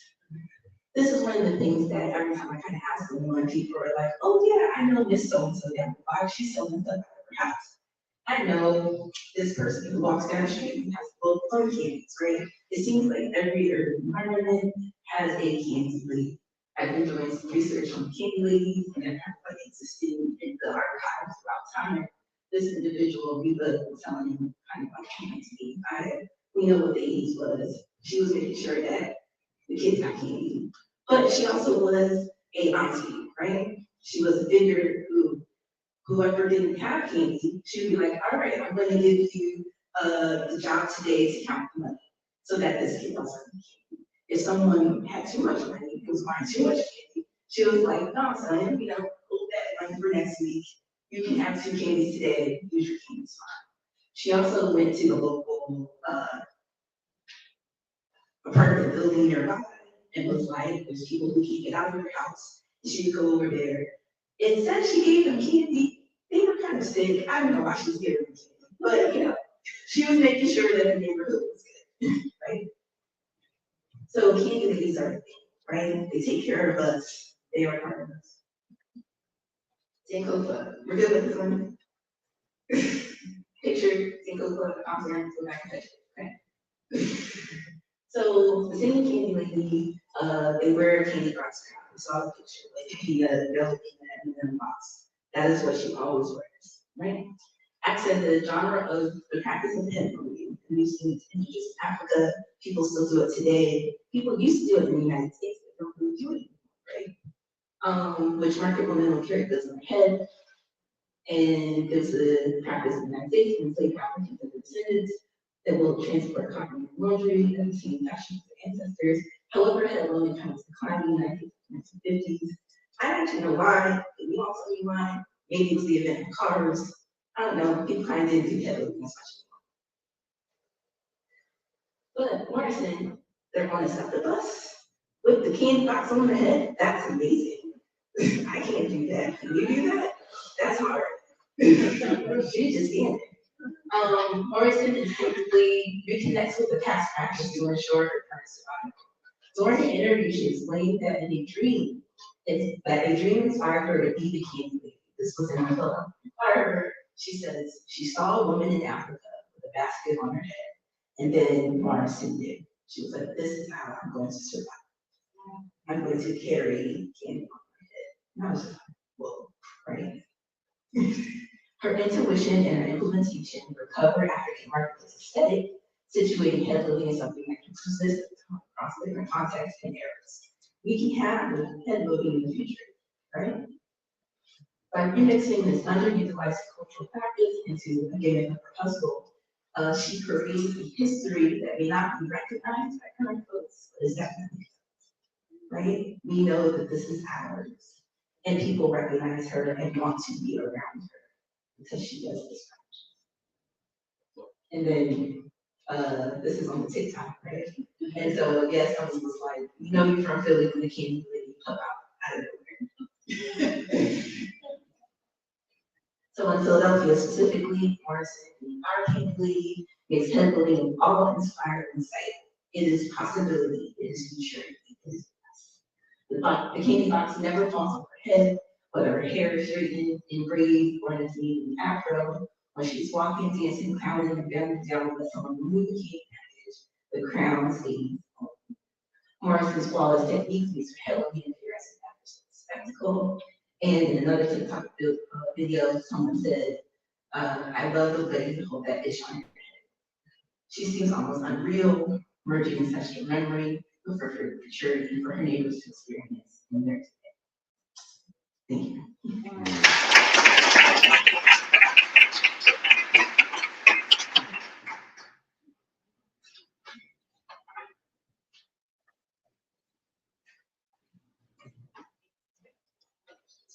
All right, once again, for Dr. Jennifer Williams, for that lovely presentation. I feel like these question and answer sessions will be mine. But before we get there, we have one more illustrious lady to presentation entitled The Sacred Black Feminine, Reimagining Black Women in the 21st Century and Beyond.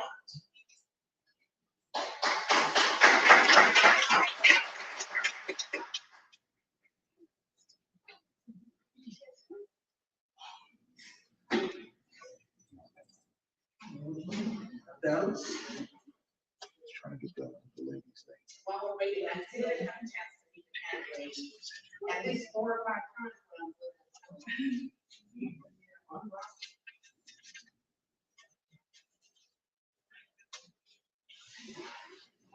She'll be in West Philly.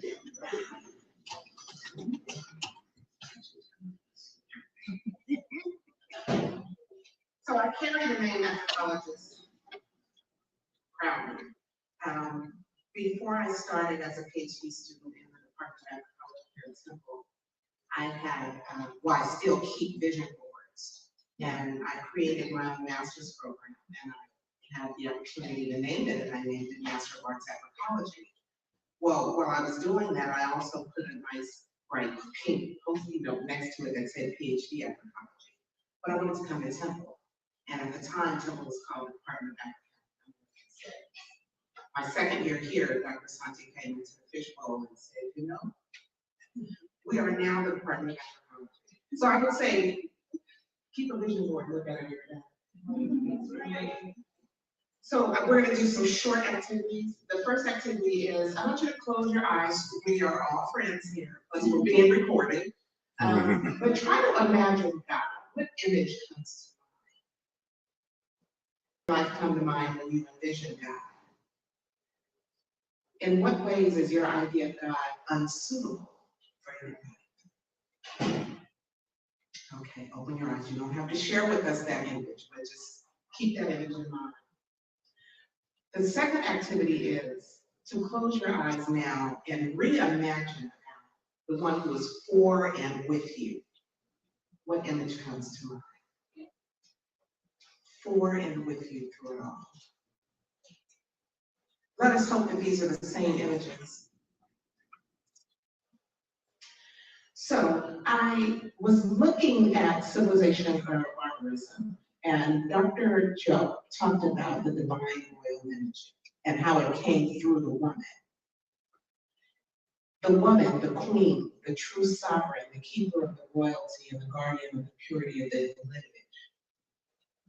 Also, we see in Christina Cleveland's text, God is a Black woman, she talks about this idea of moving away from this oppressive and patriarchal, who she labels white male God, to this very present and accessible sacred black feminine, which is a liberating position. So I'm going to examine both texts and also look at a third.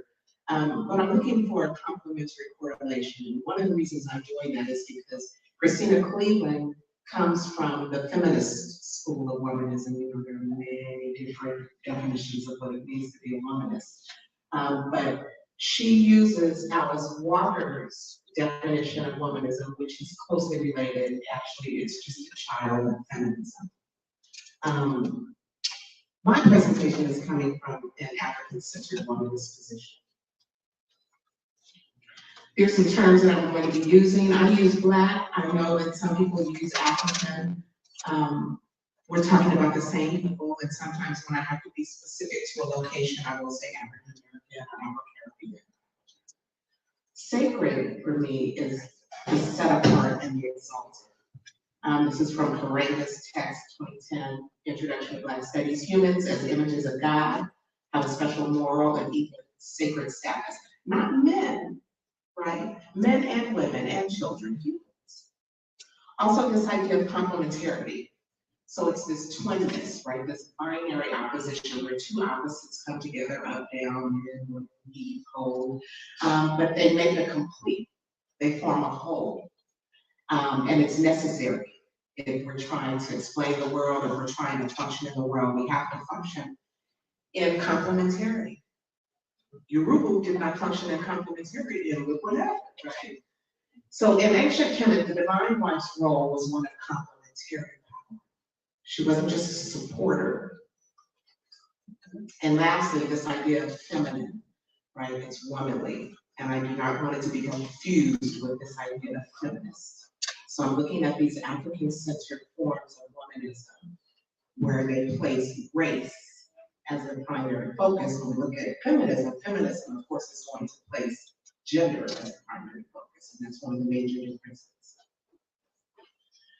So this matriarchal essence of Egyptian, he uses the word Egyptian, we know we use Kenet as ancient Egypt.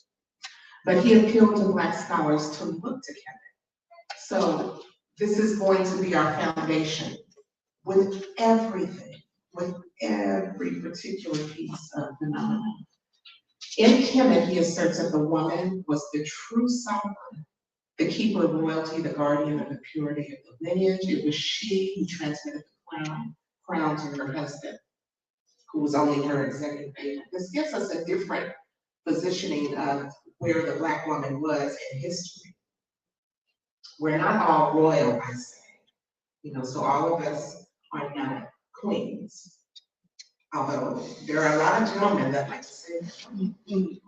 But we're all divine, right? Some of us serve, all of us don't rule.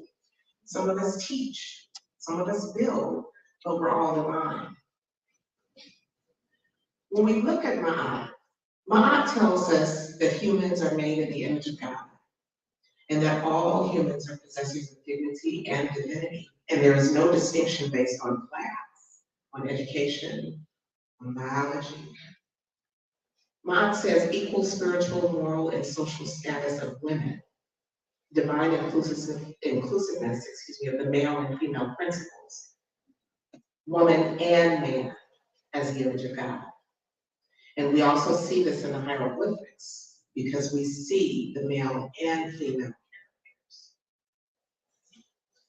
So Christina Cleveland, she rejects this concept of a white male God. And those of you that closed your eyes at the beginning, what was the image of the God that came to mind? Was it male? Was it white? Right? She rejects this. She says that society created that image to support racism, right? And to support patriarchy. She says that she could no longer relate to or trust in a God who empowered white men only, became the God of white men. This God supported or at least perpetuated racism, sexism, and other forms of oppression. So she says that God is neither white nor male. She was seeking a more accessible, more forgiving, more understanding God. She says she who was worth seeking at all costs. So she went on a 400 mile pilgrimage to France. And she was looking for these ideas of a sacred Black feminine. And we see the Black Madonnas all over the world. We know that Cleveland is falling into alignment with Alice Walker's idea of womanism, but she's actually, in addition, falling in alignment with Katie Cannon's theology, Black theology.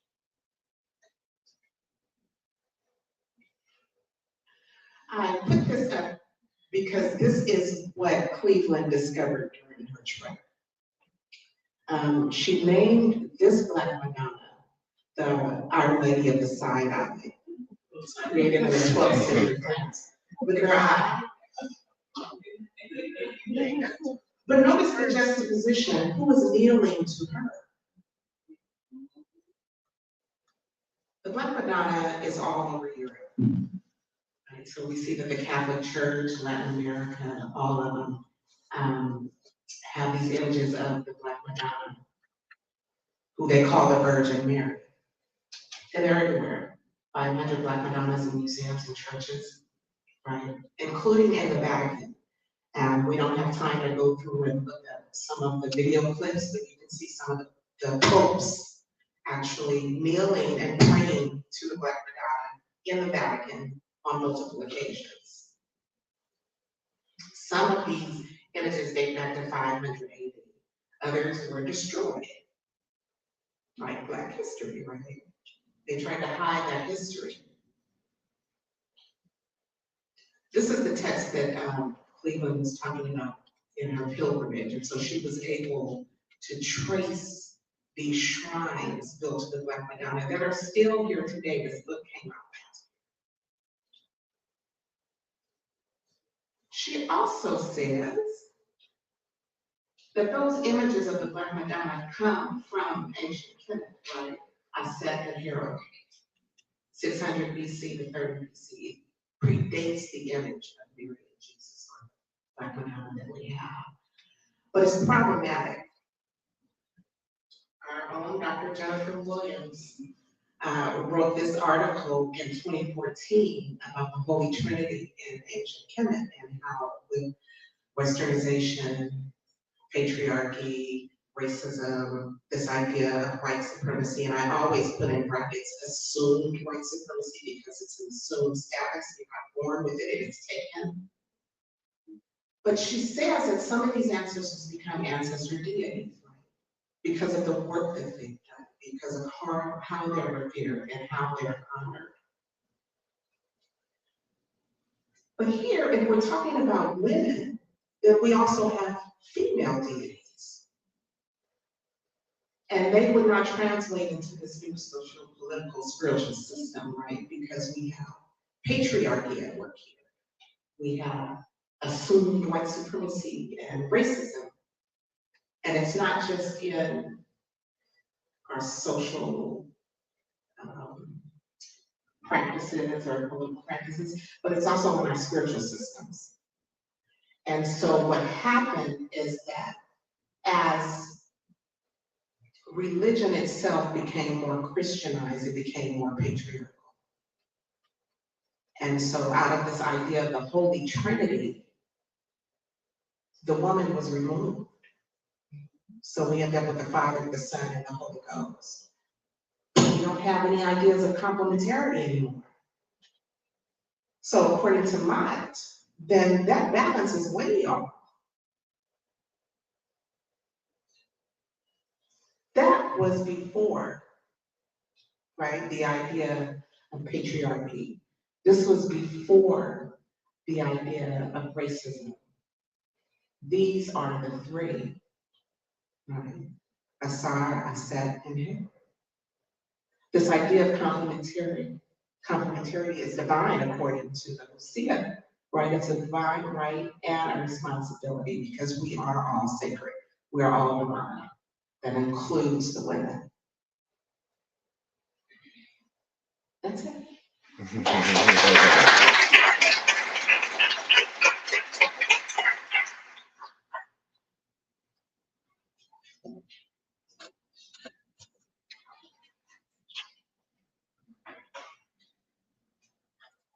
All right, let's give another round of applause for our three fantastic panelists.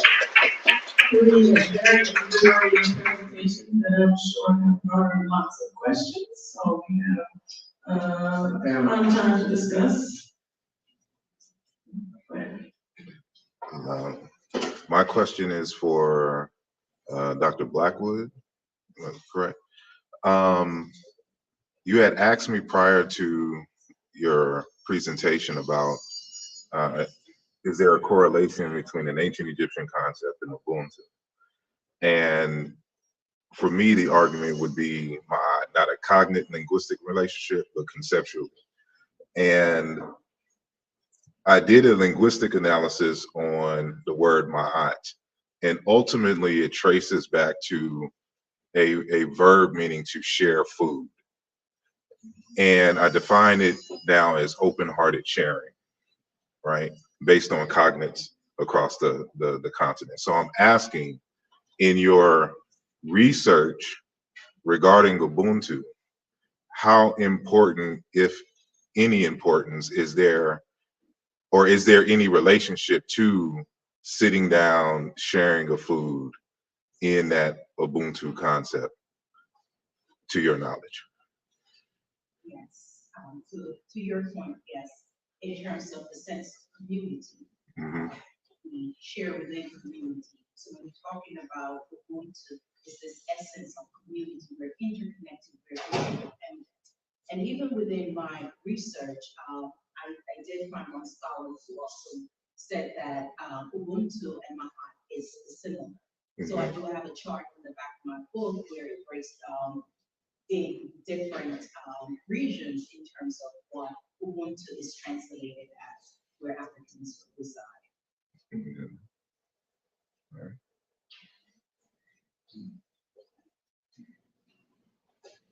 you for your presentation. I wanted to hear more about Ubuntu pedagogy, and is there a distinct difference with Ubuntu pedagogy and an African-centered pedagogy? And if it is, how would it, why is it different?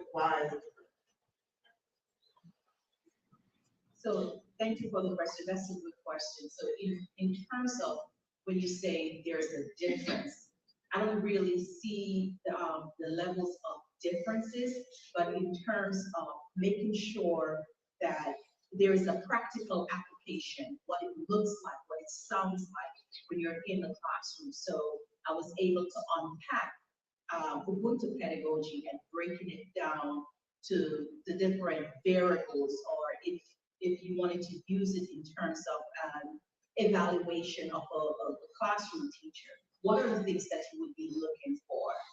So the groundation is it's centering. So when you talk about African-centered pedagogy, we're putting children at the center. We're centering it on Africanness. We're bringing that to the forefront.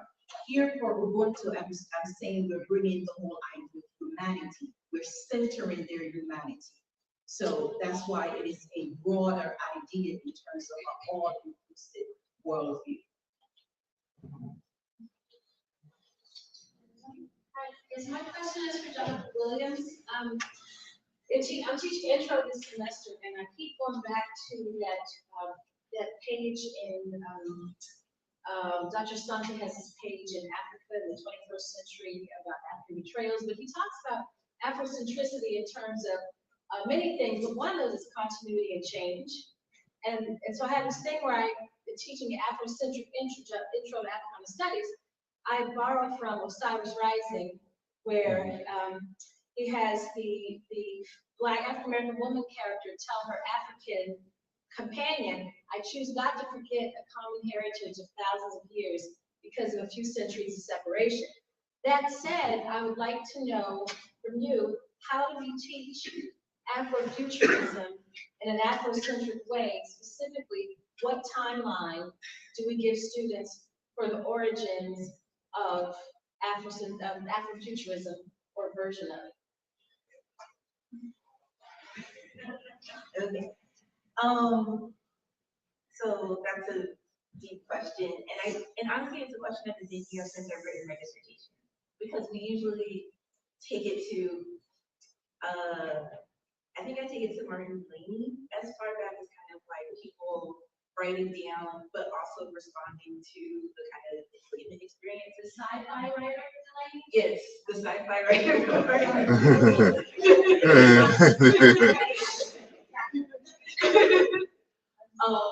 But then it is, because one of the things that I also want to explore, and someone reminded me of my previous work, taking it back to one of the things I always want to talk about is how the spiritual practices are also kind of our technology that we use more uniquely than others. And so having this idea of possibility, what does it mean to call the ancestors in ritual and circles, right? That is a futuristic process, because calling the ancestors next world realm where time doesn't make sense.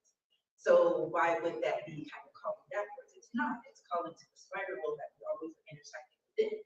So it's not going to be a past practice. We kind of should really throw out the linear narrative that we're placing on us. So if everything's in motion, everything is always returning, everything is always intersecting, then how do we kind of think about this understanding of Afrofuturism from a timeline that, once again, connects to the past, but doesn't have to always go to the linear thing. So calling out Martin Delaney is also going to call out, ancient African practices, Kenet, etc. But then also thinking about what would revolution and Haiti be in the future, and connecting that back too, right? So doing this cyclical narrative. Academic-wise, sci-fi writer Martin Delaney, I think I can get earliest. We can talk about Tubman and folks who wanted to think about what they were saying is the future of themselves. We go back as far as we want. The Africans on the boat being like, we're going to return. Like, it's all good. Thank you. Thank you very much for the very wonderful presentation. It's a suggestion and a question for Dr. Williams. Same way that people are asking questions to Dr. Black, then Mahat, and then some other asking her to compare concepts. Same thing. I would like to know if you are familiar with the work of Belvin Sarr, who wrote Afrotopia.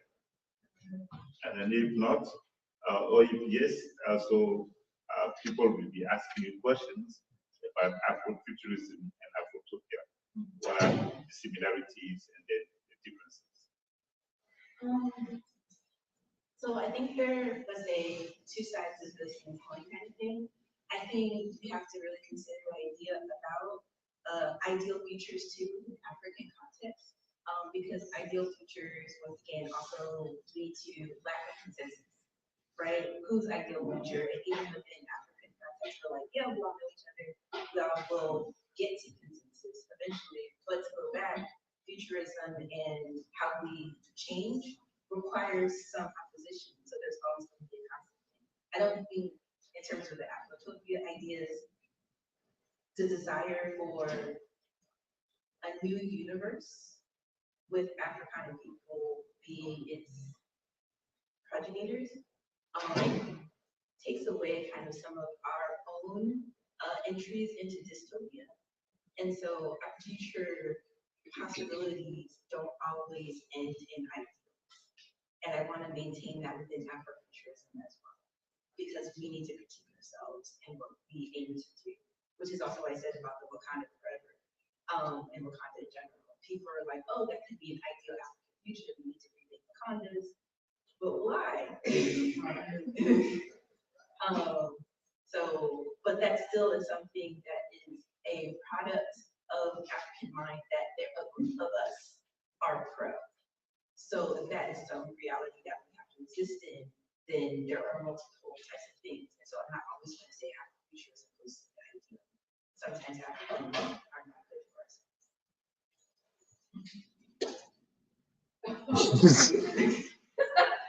Thank you. I have a question. Thank you all so much for your presentation. You're all really brilliant. I had a question, a couple questions for Jennifer, Dr. Williams. I'm not very familiar with Afrofuturism, but I'm curious to know kind of based off of what Dr. Temple was saying about this,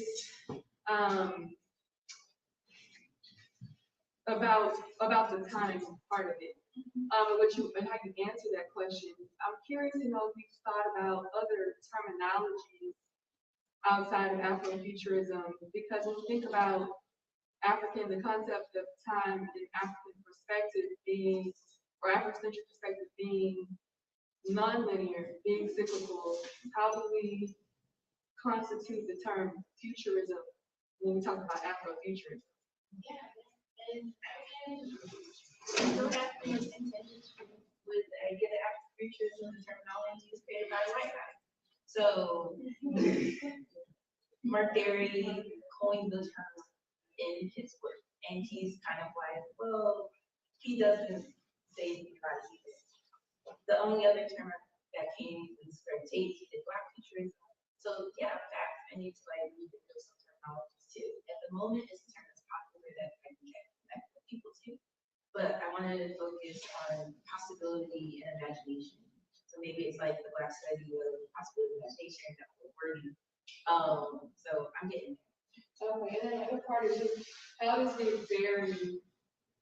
Afrofuturism compare to African futurism? I've heard that there's some, Word is wonderful who definitely has some terms. I don't agree with her. Because she's like very much like Juju futurism and African futurism is continental based, and she doesn't see the connections between. And she like I get the idea of wanting to own this idea of like the things that you write is based on kind of things that you live and have experienced within your experience. But then she kind of leaves out that what people do in the diaspora doesn't connect back to that. I feel like that's not fair. So I get that that's what it is. It's basically the same thing. It's just what materials or what rituals or ideologies, where they're from. And that's kind of the difference. Thank you.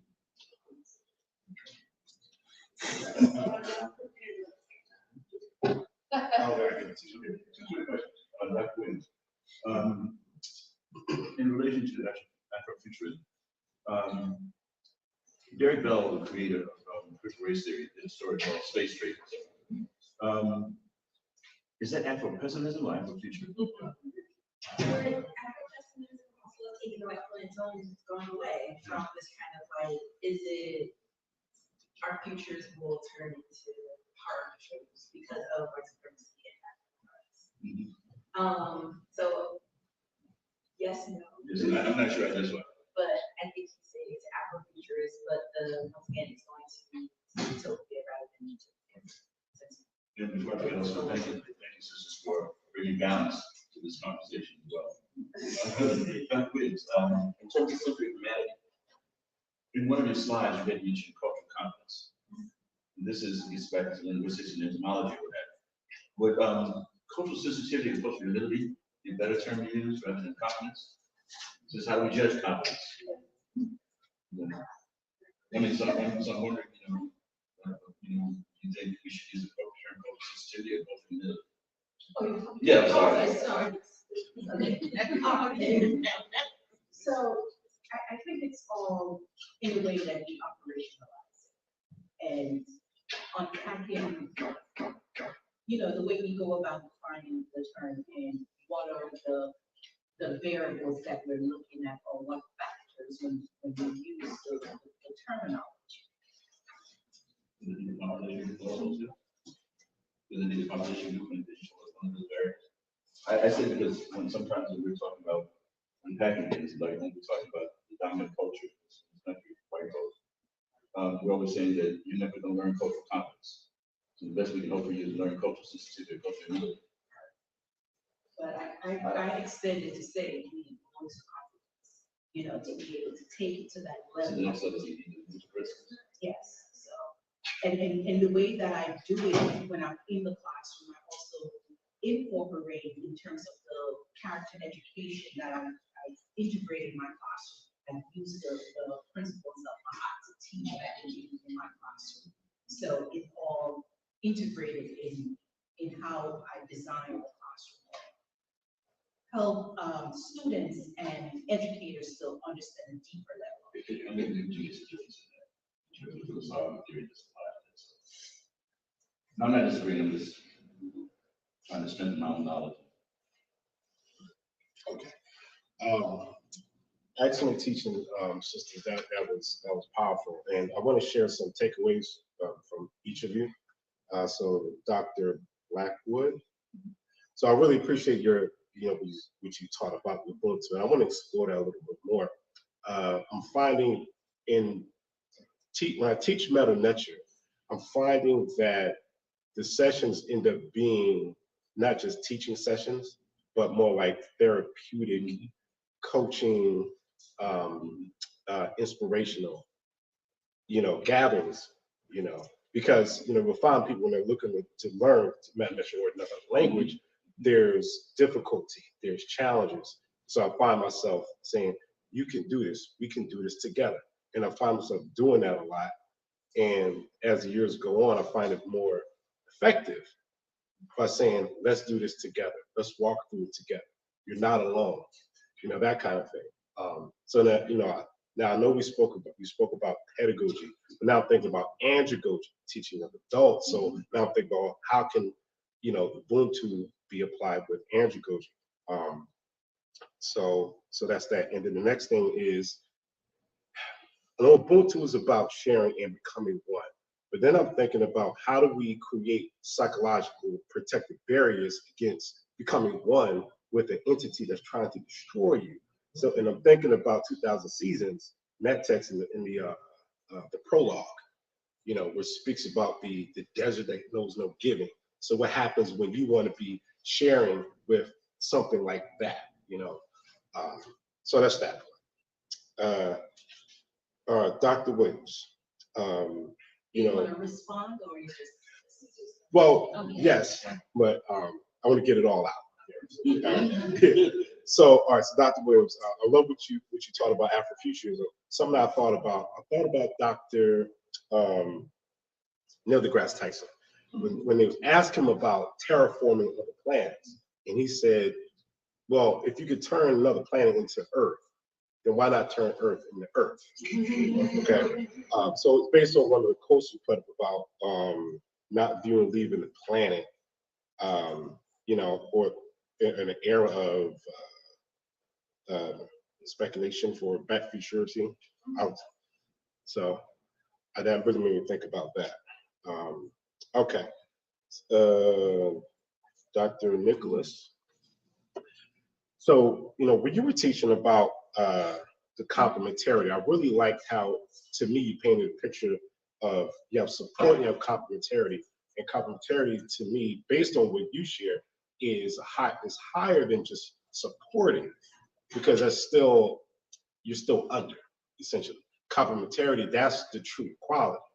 That's one of the things I'm taking from there. And when we go to Kemetic language, we find our complementarity there in the language. So like the basic word for man is so, or see, and then the word for woman is set.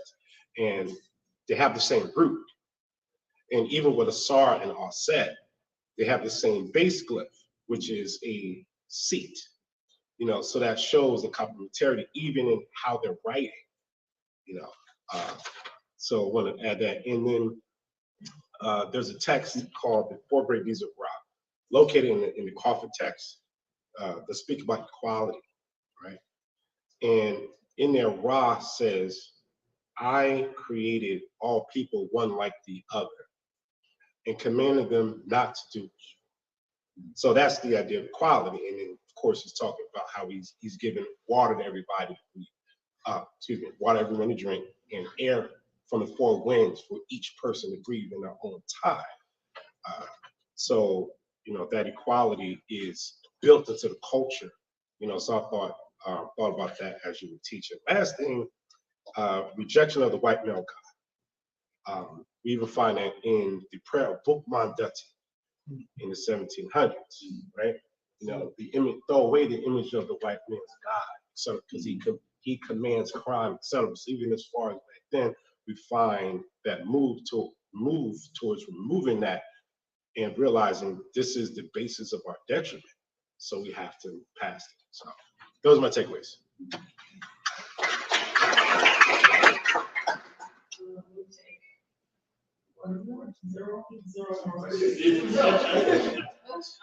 Please, if you have questions, please feel free to increase our panelists.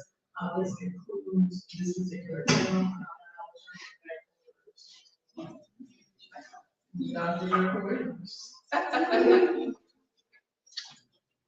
So, as I mentioned earlier, we had some changes in the schedule, and so our conference goes till later.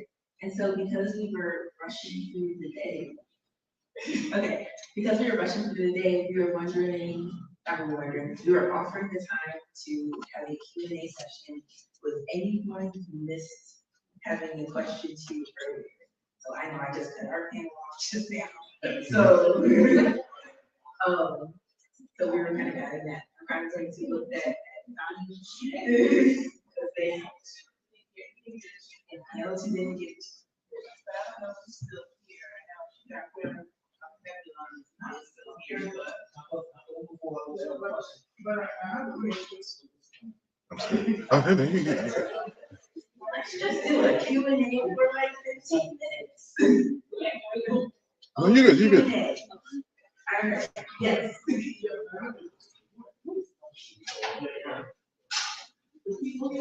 For anyone?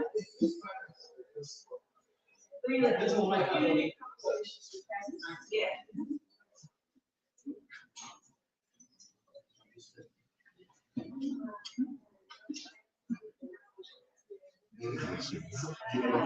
Y'all good, y'all good. Y'all could just wait.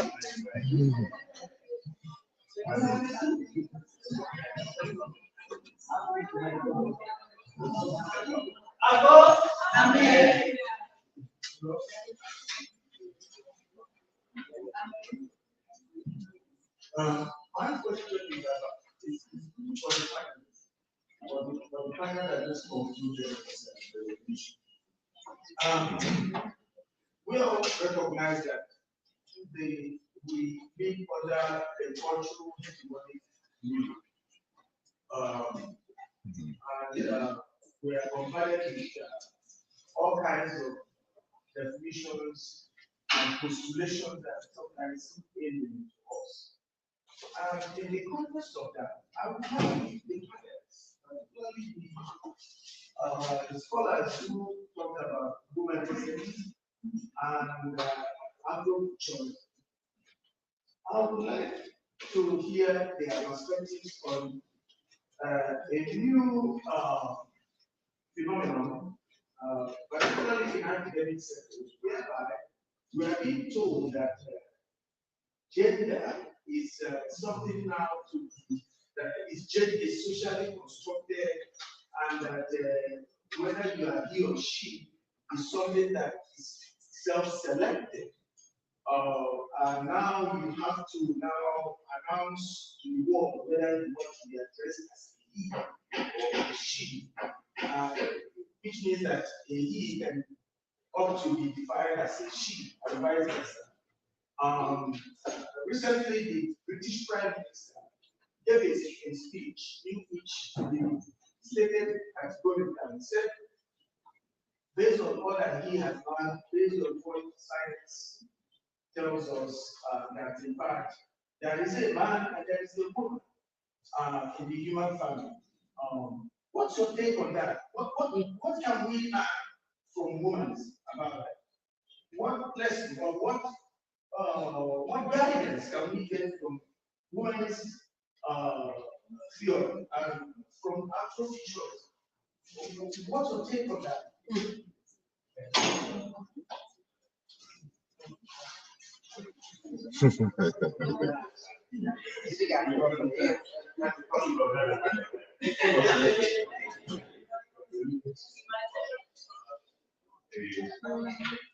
If I understand it correctly, are you saying where does feminism position itself in the idea of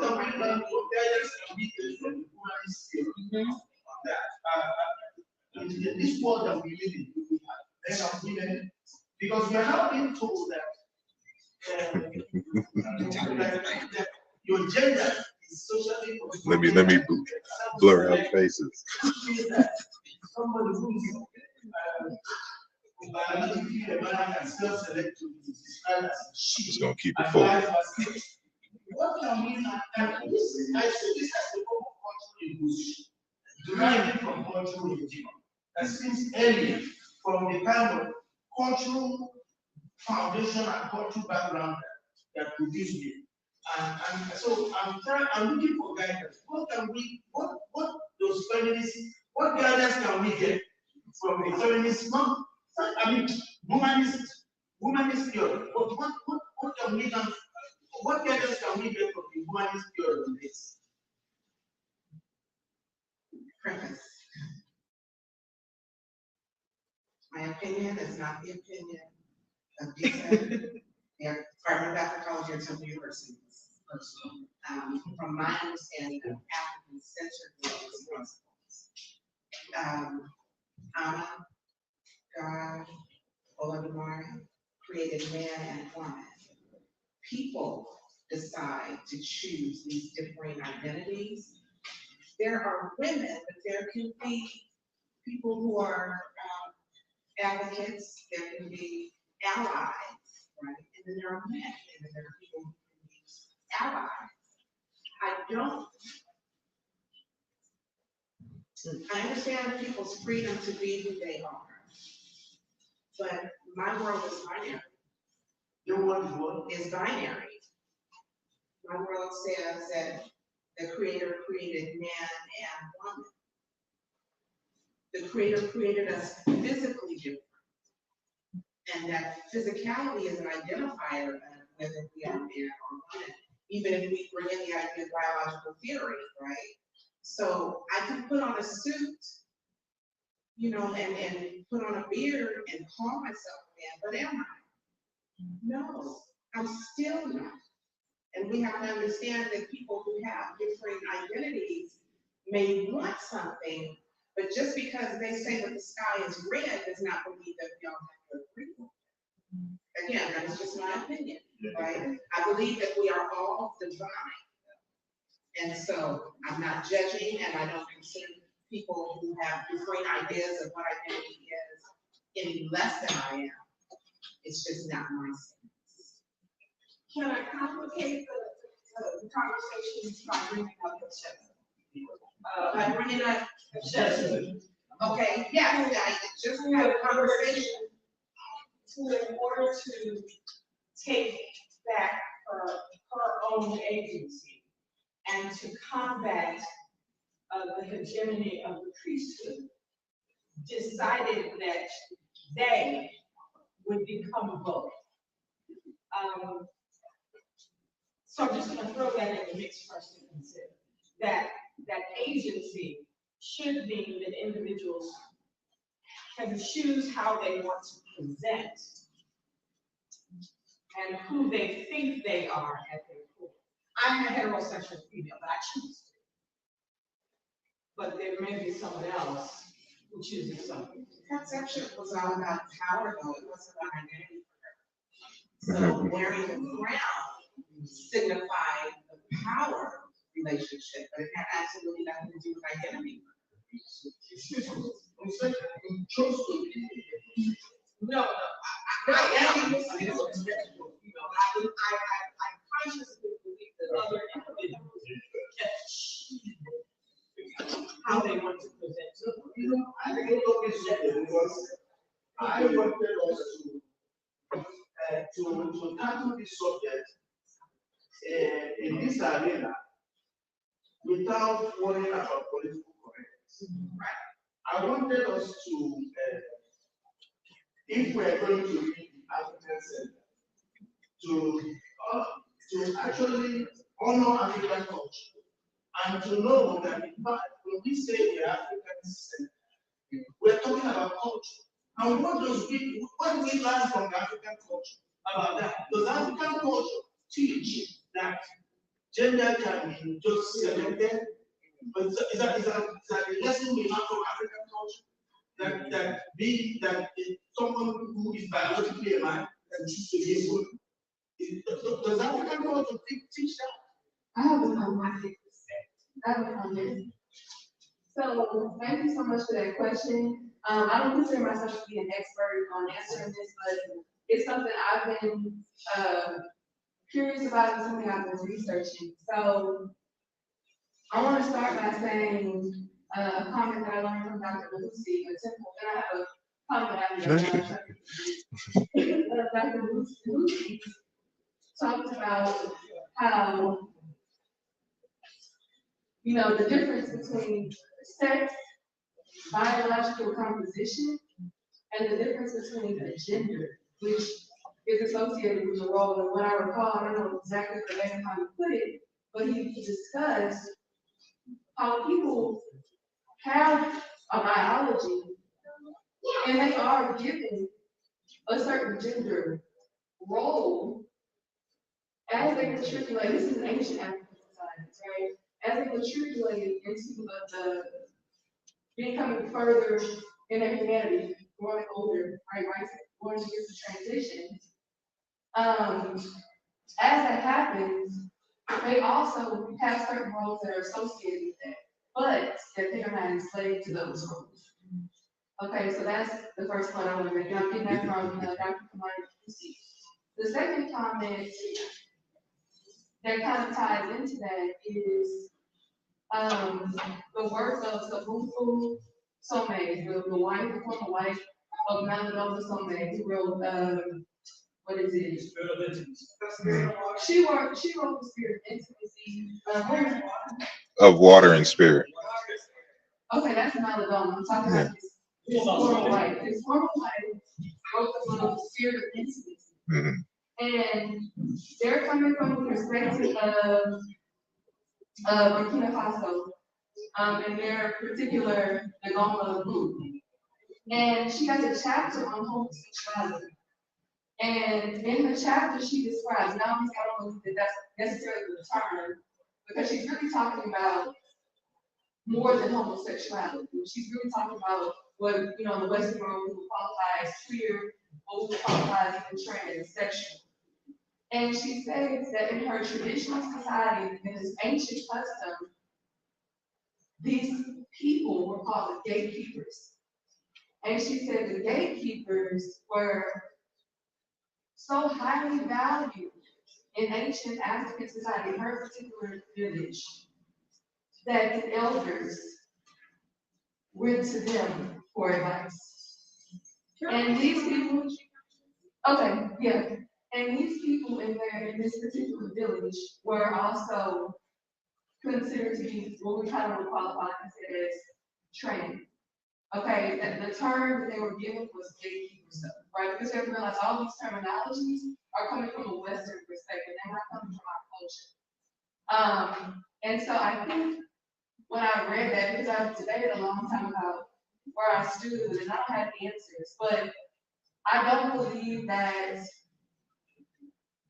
people who will fall into this, category of LGBT plus in our Western standpoint, we're not necessarily, some of those people were validated in ancient African society. You know what I mean? And so they weren't, these people were not called man or woman, is what I'm trying to tell you. They were not called man or woman. You had men who went through a rites of passage and came into manhood, and they had a role. And you had women who had a role as women. You had these other people who didn't fall into either category, and they too had a role in this particular society. And they were, like I say, referred to as gatekeepers. So I think this area, to me, is understudied as far as what this looked like in our ancient cultures. I believe there was a place, and these people had a purposeful role, but I believe that over time, maybe we don't, and I'm not saying all African societies had this right at the same time, but a lot of these people were, for lack of a better term, spiritual leaders as well in these societies. So when we talk about she and he, we also have to think about that. What did that mean in ancient Africa? Were there she's and he's the same way they are in the Western world. And I think sometimes those things get conflated because we're having to repurpose our culture here. I know of many people from Africa who don't know the difference between she or he in language and often confuse the two.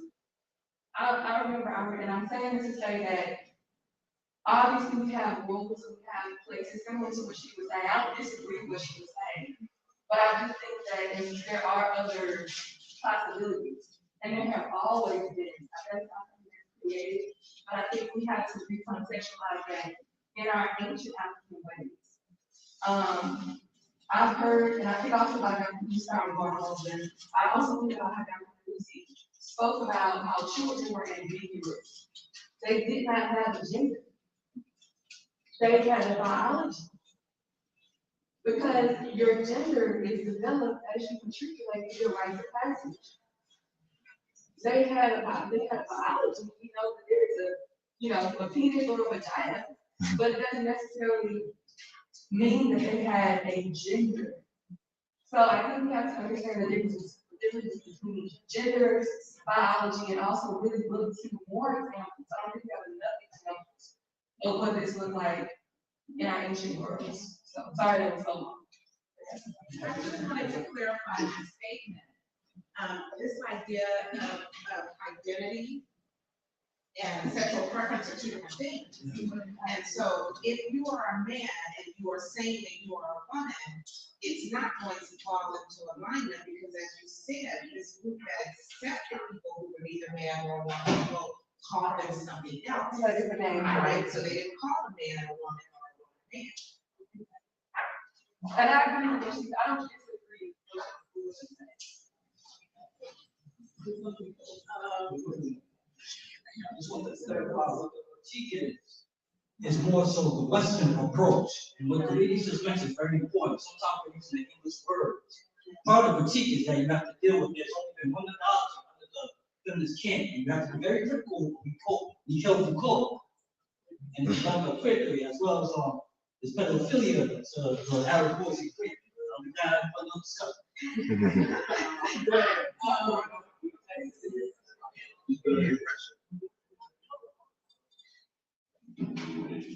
Yes. I can. Okay. So I'll preface by saying, use positions I said in my own not this. And also my own too. So, all right. I'll be like, I represent. On the topic I'm a father. I have daughters, so I have to think about this. And I've been in conversations in the past where I was told, well, you're a guy, you got to say, I don't have feelings. I was like, well, all right. I have to, right now, go afterwards. I have to think about when we go out to the world. And I can't have my 4-year-old saying, oh, daddy, I'm a guy. That's not right. When it comes to this, it's really simple. A lot of times we make it really complicated. This is an expression of white supremacy, and it's another form. So when you read the root of that, this is a particular book called hate. Rabbi Lee tells us that once you understand the sin, you understand the tongue. Father, you understand the tongue wrong. The expression, then you can understand everything else. You don't understand that, everything was confusing as French Russell. Don't understand that, confusion. So a lot of these discussions, yes, we intellectualize this, it's confusing. It is really simple. All right, you start off biology. All right, I did recording this in school in my mathematics theology class. Okay, we are different. Man and woman, the whole sex and everything is the same. Sex is really section. That's it. It's all it is. It means to split. Okay, and the split comes from the biology. Your gender, it comes from genes. It has to do with the biology. Later on, people will make these constructs. It comes from the biology. That's two. All right. So this LGBTQ, my views, political, okay, is a form of white supremacy. It's sexualized. If you read this working journey of the inequality of races, right? That often told you that if you make a man into women equal cotton, that's something. Okay? So going on the confusion, we spend a lot of time confusing roles. Okay? It doesn't mean it's a hard second. Okay? Men are the outer circle. We're the protectors. We are the primary protectors. Okay? Primary protector. So man is primary protector, woman is secondary protector. So if I'm down, she can step in and take over. Okay? Our woman, she's the primary cook, I'm the secondary cook. If she's sick, I can jump in and take care of that. Okay? Very simple. So as far as the fluidity thing, it's really confusion. For those of you who are listening live, can you hear me well? I am testing the sound of my voice versus the speaker in the distance. So if you can hear my voice clearly, please let me know in the chat.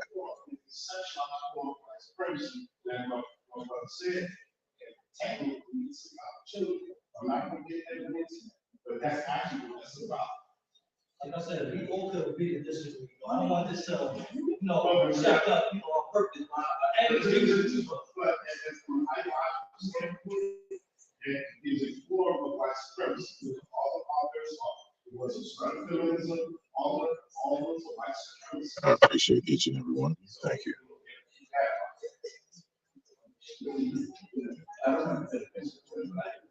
We're seeing this one here. Whose knowledge has overcast. In my life, in my practice, I've seen cases, one of the session and it was Sonjedi. And I've seen several cases of that. And at some point, we get the parents that I'm just like, what do you want to do? You choose whether you want the child to have this operation. Nobody else can know that sense because you just can't tell what it looks like or what it's about. Biologically and physiologically. Some people say that's wrong because we should allow the parents to make the decision. We should let the child just grow. And then let the child decide for themselves. They're used to it. It still does in cases. Now the dialogue changed because of Western culture. And not because of this. So it's a conundrum that it's another obstacle thrown in our faces that we have to discuss intelligently with care and guidance and strength to ensure that we don't keep falling into the same old traps. No, that's that. All right, cool. So we're going to wrap up. Yes, some people have to, just maybe we have to do the resolution. You don't have to be. You can stay and argue all night long. But let's do the resolution. So everyone, you should have your program. Your program is last week. And let me say, this is a conversation that is dividing. This is a conversation that is going to always be difficult for us until we can find some one day future consensus. But I want us to go home and love and care about the people in the room, no matter what they are, because they are family.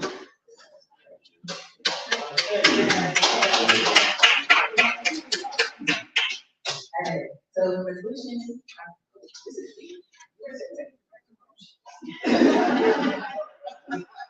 All right, groups, stand up. It's been a wonderful day. I thank you for all of your scholarship, your attention, your participation, for being a part of this day. I feel really good because 35 years for this conference, 100 years recognizing Joe. I think we deserve to give ourselves a hand of applause.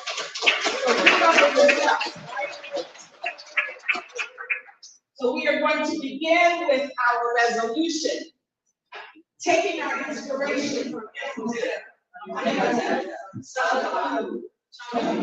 Shaka, Aminapet, Amadou Kama, Zune, Harriet Tubman, Manny, Richard Allen, Martin Delaney, Alexander Connell, Anna Julia Cooper, Yaneka, Kwame Nkrumah, and Laura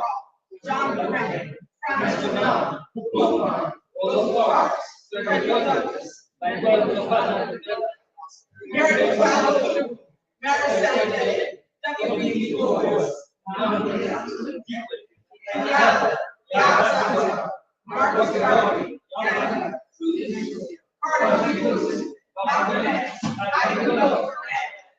you, Cheikh Anta Diop, who lives for excellence and justice, and whereas the establishment is paramount to their lives.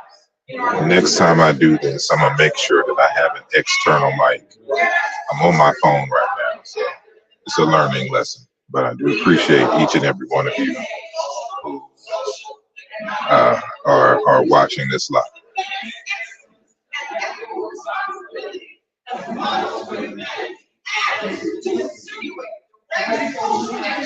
When necessary, in the interest of humanity, in this revolution, we must not fail.